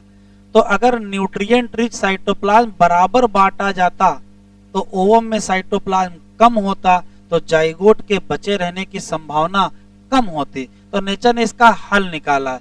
भले ही 4 ओवम नहीं बनेंगे, 1 ओवम बनेगा, कोई बात नहीं, लेकिन वो हेल्दी तो बनेगा। तो न्यूट्रिएंट रिच साइटोप्लाज्म किसको मिला, सेकेंडरी oocyte को मिला। किसको नहीं मिला, दूसरी छोटी सेल को। बड़ी सेल का नाम सेकेंडरी oocyte, छोटी सेल का नाम फर्स्ट पोलर बॉडी। ध्यान से सुने, कुछ लिखे नहीं, क्योंकि जान कुछ पाओगे नहीं, सब चीजें गायब हो जाएंगे। यह सवाल, सेकेंडरी oocyte और फर्स्ट पोलर बॉडी में जो मेन अंतर है वो साइज का है, क्रोमोसोम का अंतर नहीं है। फर्स्ट पोलर बॉडी सामान्यतया डिवाइड नहीं होती है क्योंकि साइटोप्लाज्म बहुत कम है, ज्यादा देर सरवाइव नहीं करेगी। लेकिन जो सेकेंडरी oocyte है वो सरवाइव करेगी और ये डिवाइड करेगी। तो सेकेंडरी oocyte में क्या होगा, मियोसिस सेकेंड या reduction division second. Second reduction division फिर अनइक्वल होगा। फिर क्या होगा, एक छोटी सेल बनेगी और एक बड़ी सेल बनेगी। छोटी सेल का नाम सेकेंड पोलर बॉडी और बड़ी सेल का नाम क्या होगा, ओवम। तो कहने का मतलब है कि किसी एक प्राइमरी oocyte से कितने ओवम बनेंगे, एक ही बनेगा। अगर यहां प्राइमरी स्पर्मेटोसाइट लिखा जाए तो एक प्राइमरी स्पर्मेटोसाइट से 4 स्पर्म बनते हैं, जबकि एक प्राइमरी oocyte से केवल एक ओवम बनता है। ये याद अंतर रखिएगा, ये सब अंतर है स्पर्मेटोजेनेसिस वजह से। वहां रिडक्शन डिवीजन इक्वल था, यहां रिडक्शन डिवीजन अनइक्वल है। तभी न्यूट्रिएंट रिच साइटोप्लाज्म जो प्राइमरी oocyte के पास था वही लगभग किसके पास चला गया, सेकेंडरी oocyte। फिर वही किसके पास चला गया, ओवम के पास। किसके पास नहीं गया, तो कहोगे पोलर बॉडी के पास। एक यहां कॉन्सेप्ट है, जरा समझ लीजिए।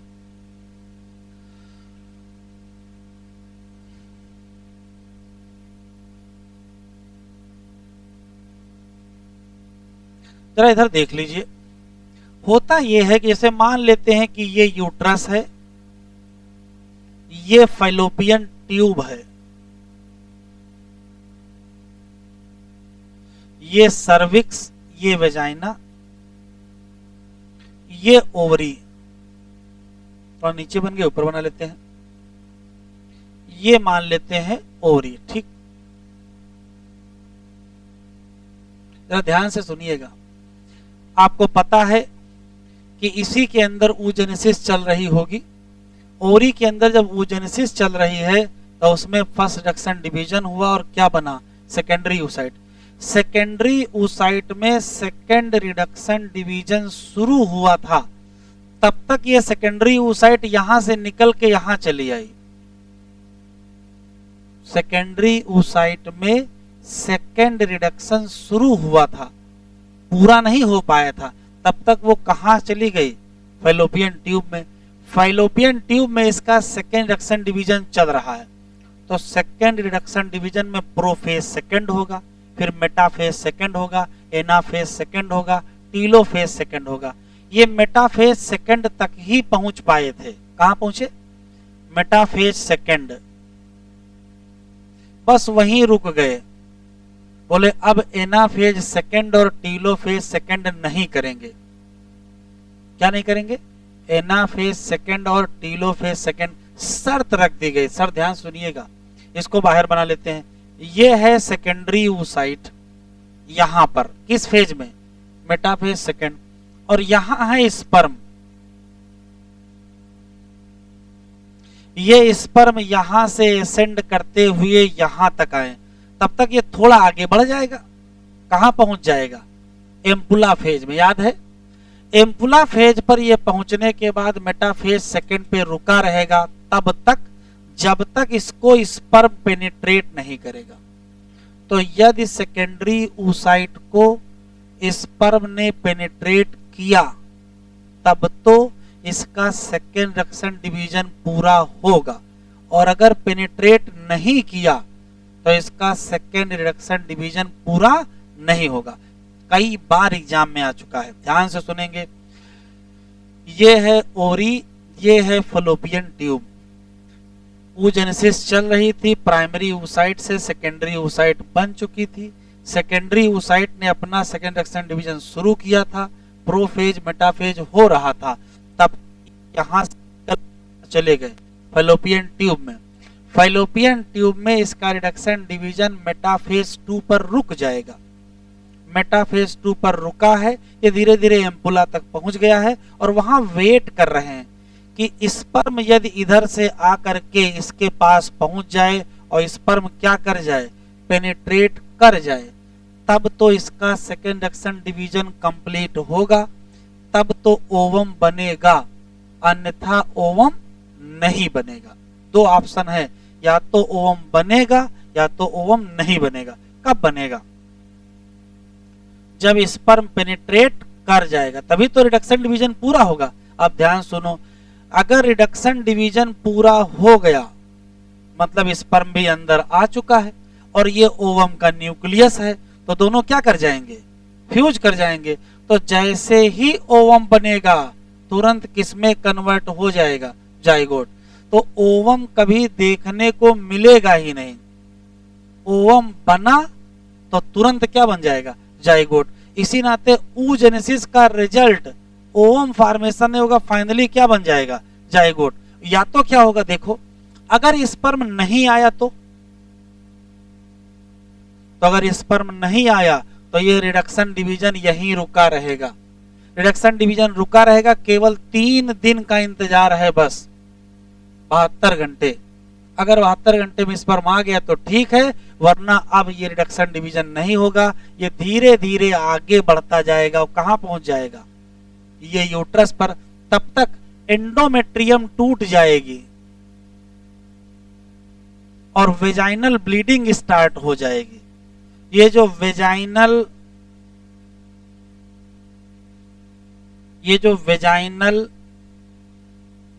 ब्लीडिंग स्टार्ट होगी, उसी में ये सेकेंडरी oocyte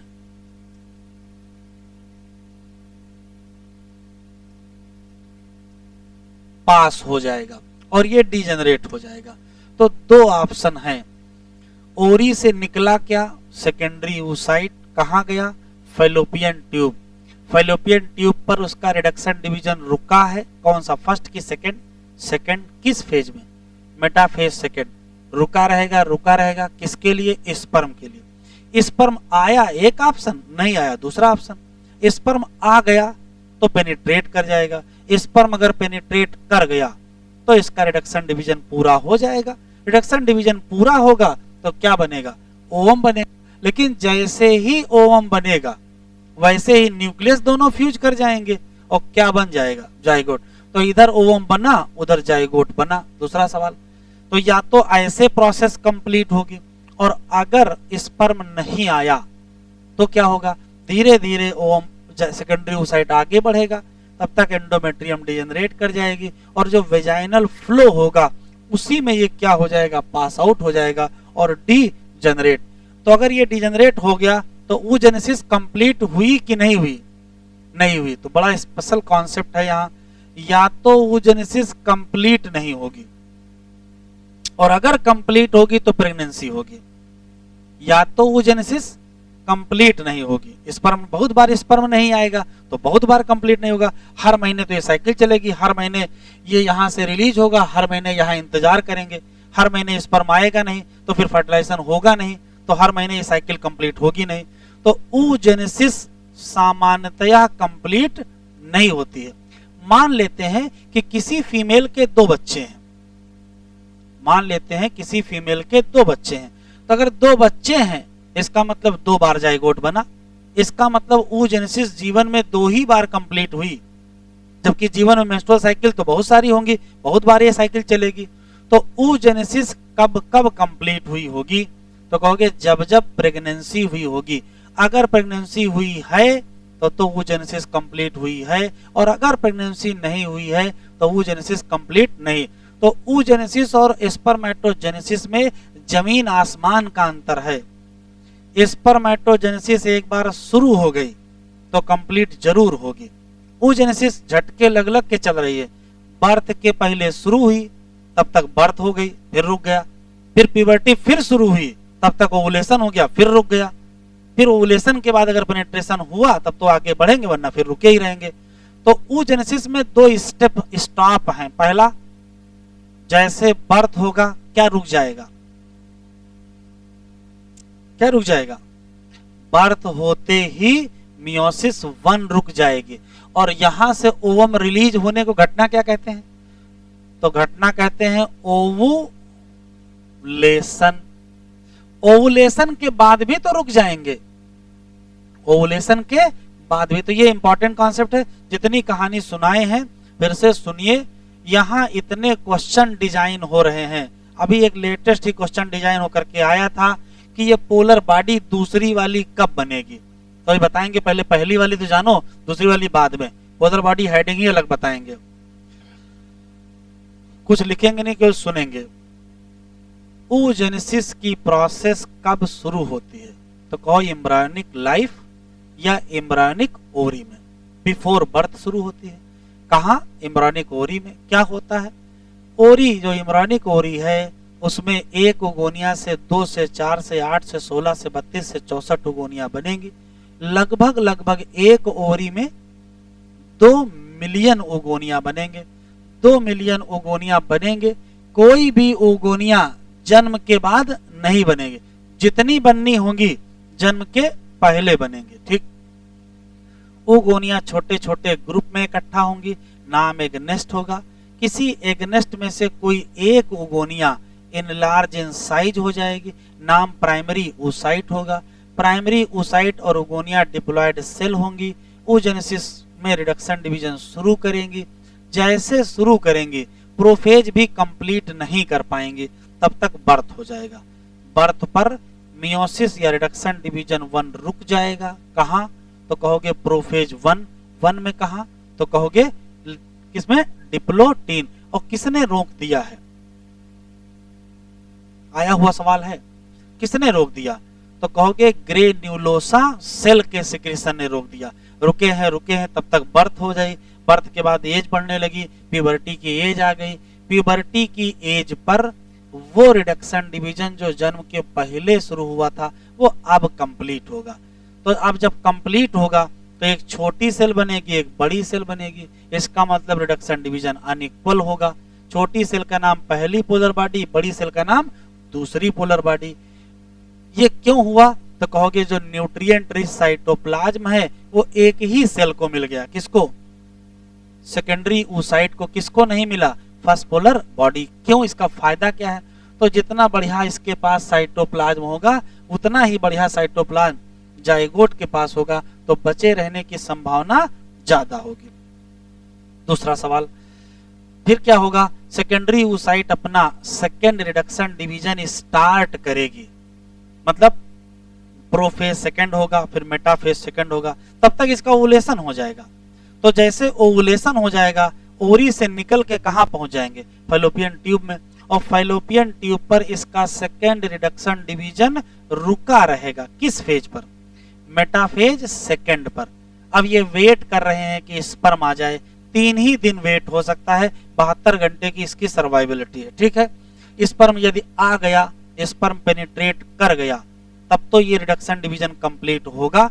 और अगर स्पर्म नहीं आया तो ये रिडक्शन डिवीजन कंप्लीट नहीं होगा। तो यहाँ ऑप्शन है सेकेंड रिडक्शन डिवीजन कब खत्म होगा या कब कंप्लीट होगा? तो कहोगे जब तक स्पर्म इसको पेनिट्रेट नहीं करेगा।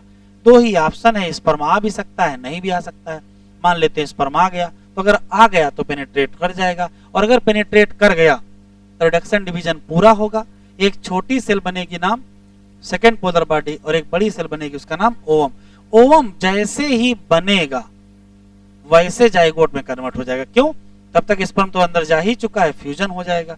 फ्यूजन होते ही जाइगोट आपको मिल जाएगा। ये एक ऑप्शन। दूसरा, स्पर्म नहीं भी आ सकता है। तो अगर स्पर्म नहीं आया तो फिर ये सेकेंड रिडक्शन डिवीजन कंप्लीट नहीं होगा, और उसके कुछ दिनों बाद, करीबन 8-10 दिनों बाद क्या होगा? ये धीरे धीरे आगे बढ़ेगा, एंडोमेट्रियम टूटेगी, मेंस्ट्रुएशन होगा, वेजाइनल ब्लीडिंग में जो ब्लड होगा उसी में ये क्या हो जाएगा? पास आउट हो जाएगा और डी जनरेट कर जाएगा। कॉन्सेप्ट क्लियर है? लिखाना शुरू करें।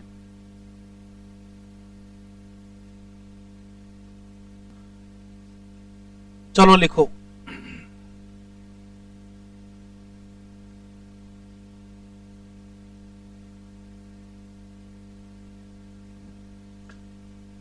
बातचीत न करें। oogenesis start during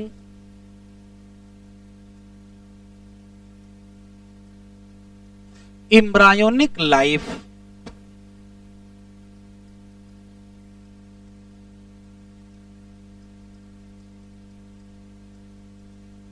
inside embryonic ovary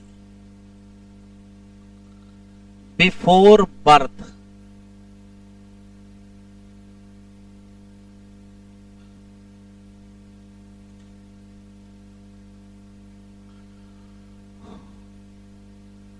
Before birth,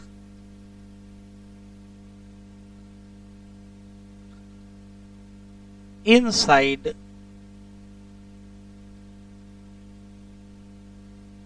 embryonic ovary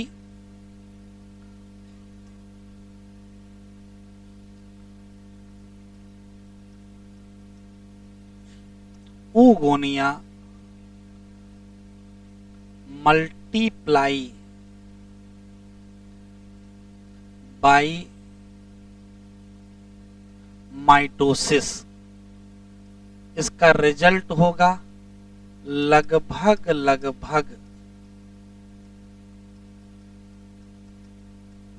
2 million oogonia in each ओरी। कोई भी oogonia जन्म के बाद नहीं बनती है। No any oogonia produce after birth.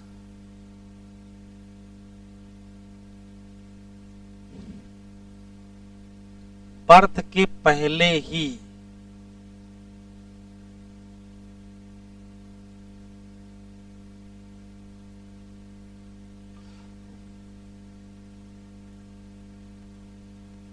oogonia arrange हो जाएंगी in small group,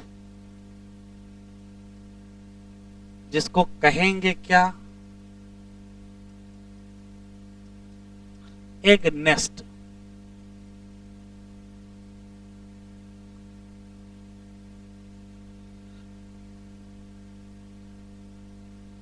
one oogonia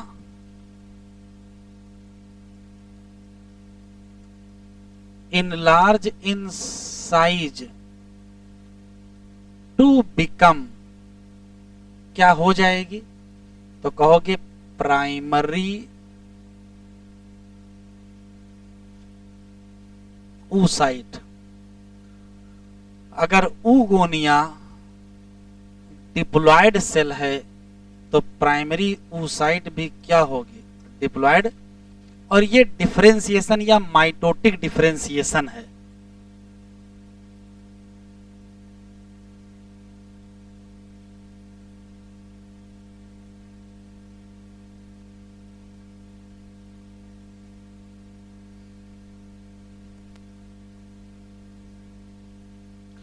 जन्म के पहले ही बिफोर बर्थ क्या होगा?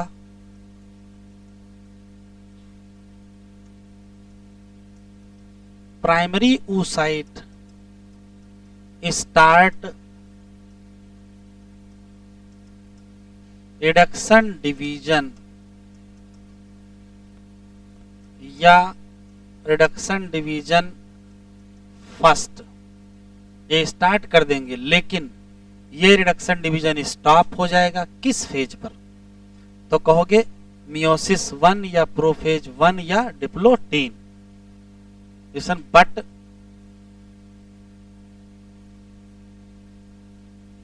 This reduction division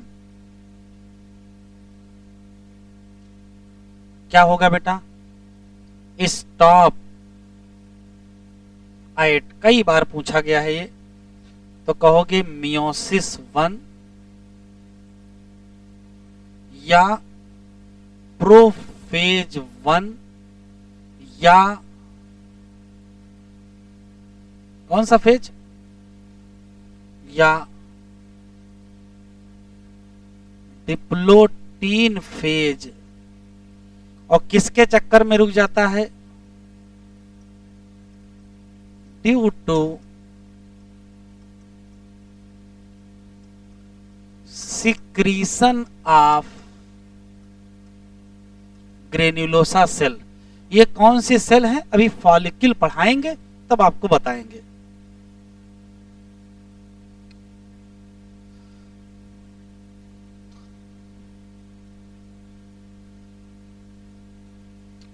at puberty क्या होगा? वो रिडक्शन डिवीजन जो जन्म के पहले शुरू हुआ था, अब वो कंप्लीट होगा। First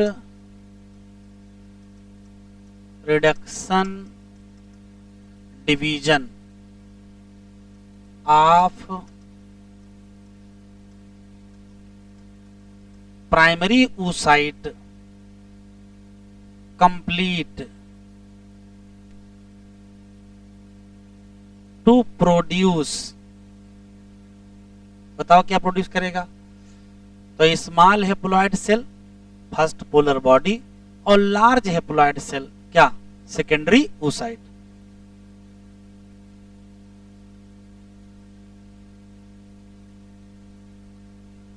to produce a small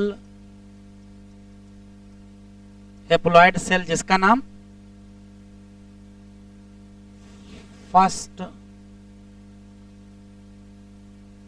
polar body, और क्या प्रोड्यूस करेगा?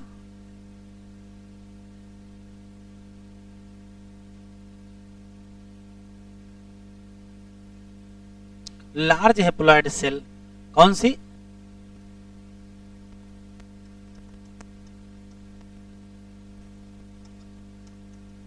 Secondary oocyte।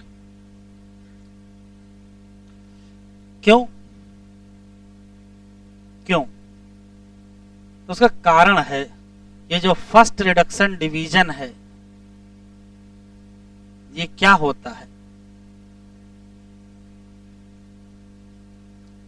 Unequal.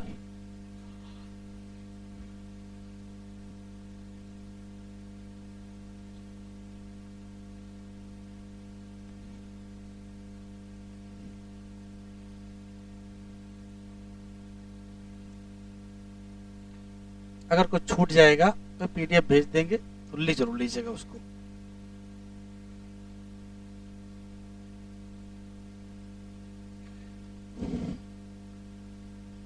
Meiosis of oogenesis कैसा होता है? तो कहोगे अनइक्वल डिवीजन होता है। और रिजल्ट क्या होता है? तो रिजल्ट ये होता है कि जो न्यूट्रिएंट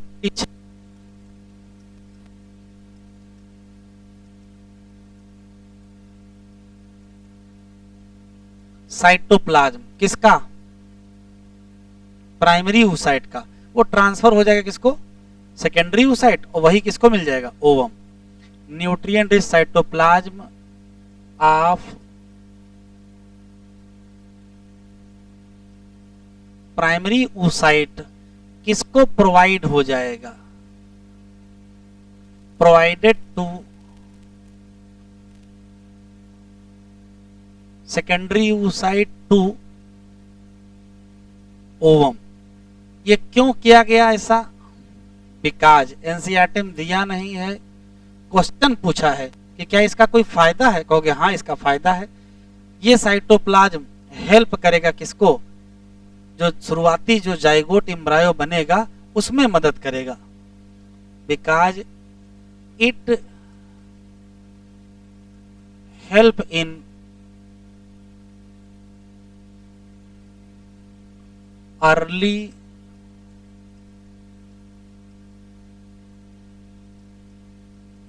एम्ब्रायोनिक डेवलपमेंट।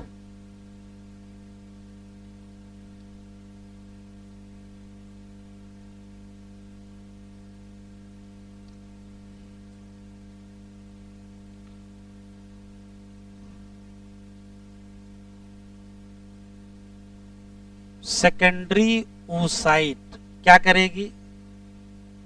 स्टार्ट करेगी सेकेंड रिडक्शन डिवीजन, लेकिन ओवुलेशन हो जाएगा और ये कहां पहुंच जाएगी? Fallopian tube. Start reduction division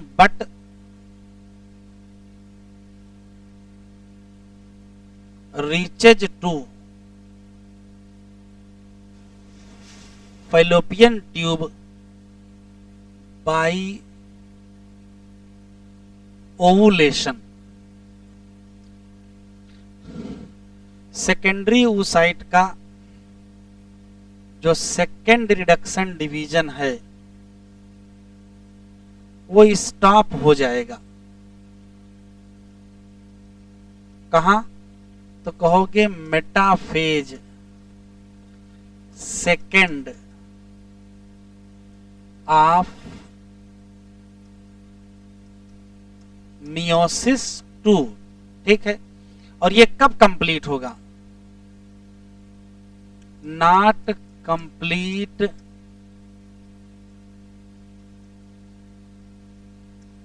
until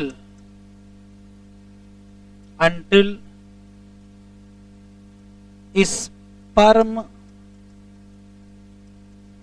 penetrate in secondary oocyte। ये तब तक नहीं पूरा होगा जब तक स्पर्म पेनिट्रेट नहीं कर जाएगा। दो ऑप्शन है, स्पर्म पेनिट्रेट किया तो प्रोसेस कंप्लीट हुई, ओवम बना तो फर्टिलाइजेशन भी तो हो जाएगा, और दूसरा ऑप्शन है स्पर्म पेनिट्रेट नहीं किया, प्रोसेस कंप्लीट नहीं हुई, ये सेकेंडरी oocyte मेंस्ट्रुअल फ्लो के साथ क्या हो जाएगा? पास हो जाएगा।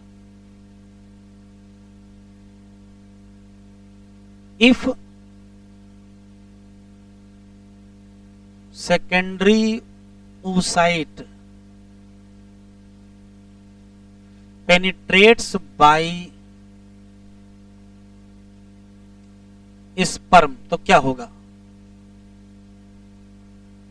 तो होगा क्या? सेकेंड रिडक्शन डिवीजन कंप्लीट होगा, ओवम बनेगा और सेकेंड पोलर बॉडी में साथ में बनेगी, लेकिन जैसे ओवम बनेगा वैसे फर्टिलाइजेशन हो जाएगा और जाइगोट मिल जाएगा। तो रिजल्ट क्या होगा? Second reduction division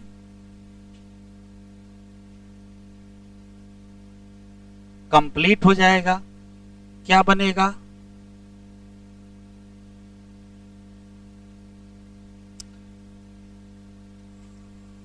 large ovum and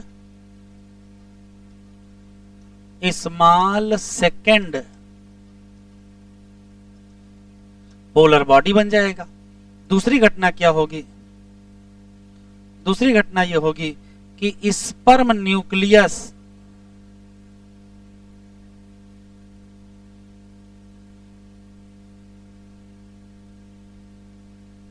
fuse कर जाएगा। किससे? Ovum nucleus. रिजल्ट क्या होगा? रिजल्ट होगा फर्टिलाइजेशन और मिलेगा क्या? जाइगोट। मतलब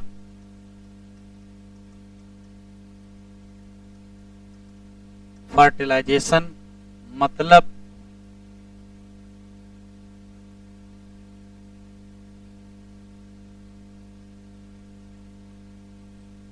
तो अगर oogenesis की प्रोसेस कंप्लीट हुई तो ओवम नहीं मिलेगा, क्या मिलेगा? जाइगोट। या तो कंप्लीट ही नहीं होगा।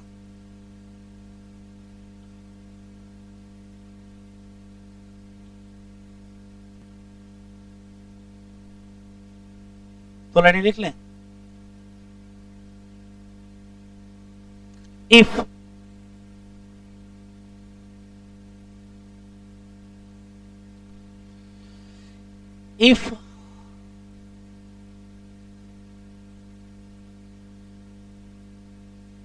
secondary oocyte not penetrate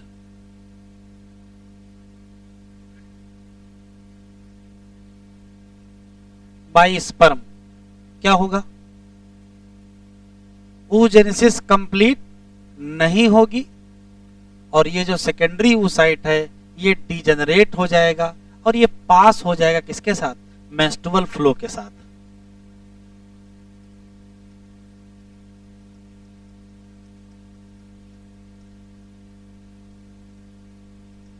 oogenesis not complete, secondary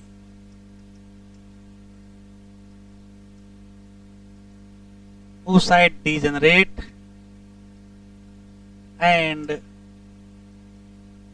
pass out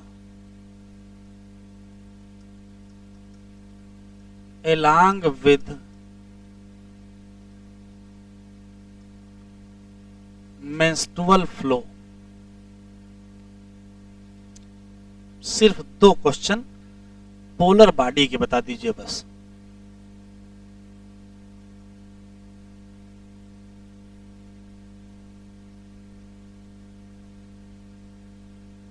बता दीजिए, वही लिख लीजिए।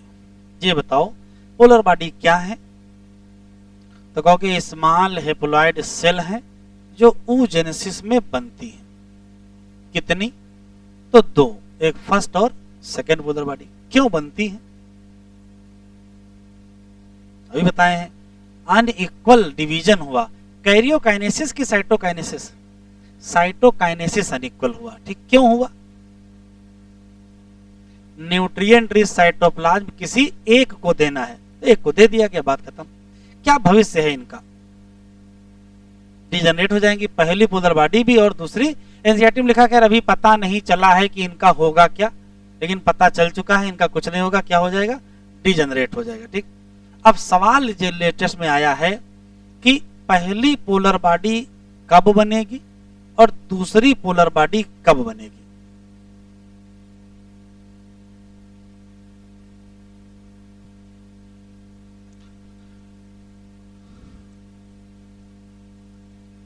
Small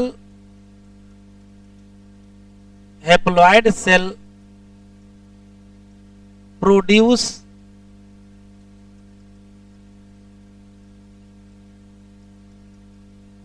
during oogenesis। क्यों हुई? Due to unequal reduction division. लेकिन असली में क्या अनइक्वल था? कैरियोकाइनेसिस की cytokinesis?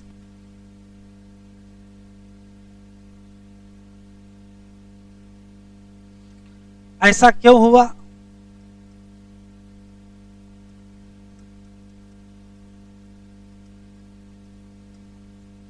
Nutrient rich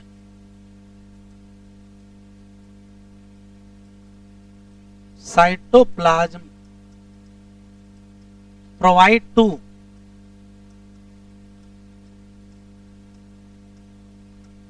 secondary oocyte and क्या? ओवम। इनका होगा क्या? नंबर कितने होंगे? तो 2 होंगी फर्स्ट और सेकंड, और ये डीजनरेट हो जाएंगे। तो जब भैया डी ही जनरेट हो जाना था तो बनाए काहे थे?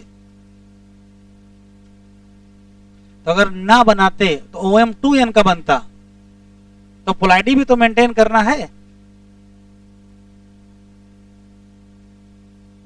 नंबर कितने होंगे? 2। क्या हो जाएंगी? डीजनरेट होंगी या नॉन डिवाइडिंग होगी। बस पहली पोलर बॉडी कब बनेगी और दूसरी पोलर बॉडी कब बनेगी, 2 लाइनें।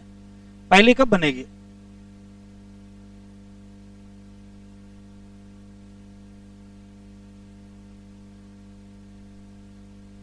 बताओ। तो कहोगे ओवुलेशन के बाद, पहले बाद।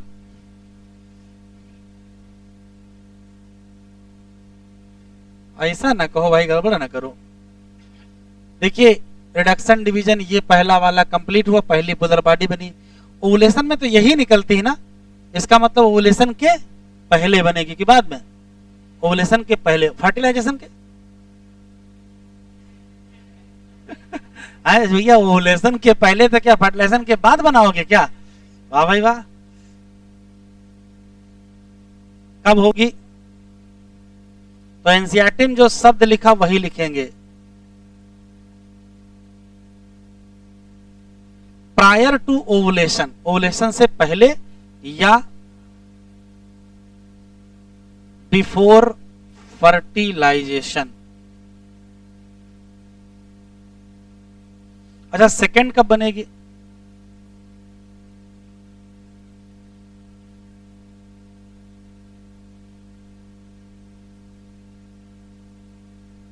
बताओ, ओवुलेशन के पहले कि ओवुलेशन के बाद? ओवुलेशन के बाद, फ्यूजन या पेनिट्रेशन के बाद, लेकिन फर्टिलाइजेशन से पहले।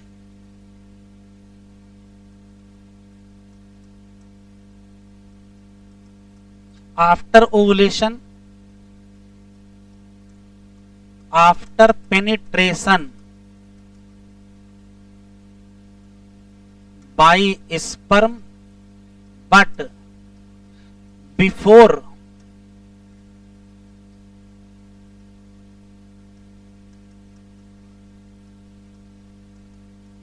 फर्टिलाइजेशन। बस आज इतना ही पढ़ना है। जो भी एनसीईआरटी में लिखा है जब फॉलिकल पढ़ाएंगे तब एक्सप्लेन करेंगे।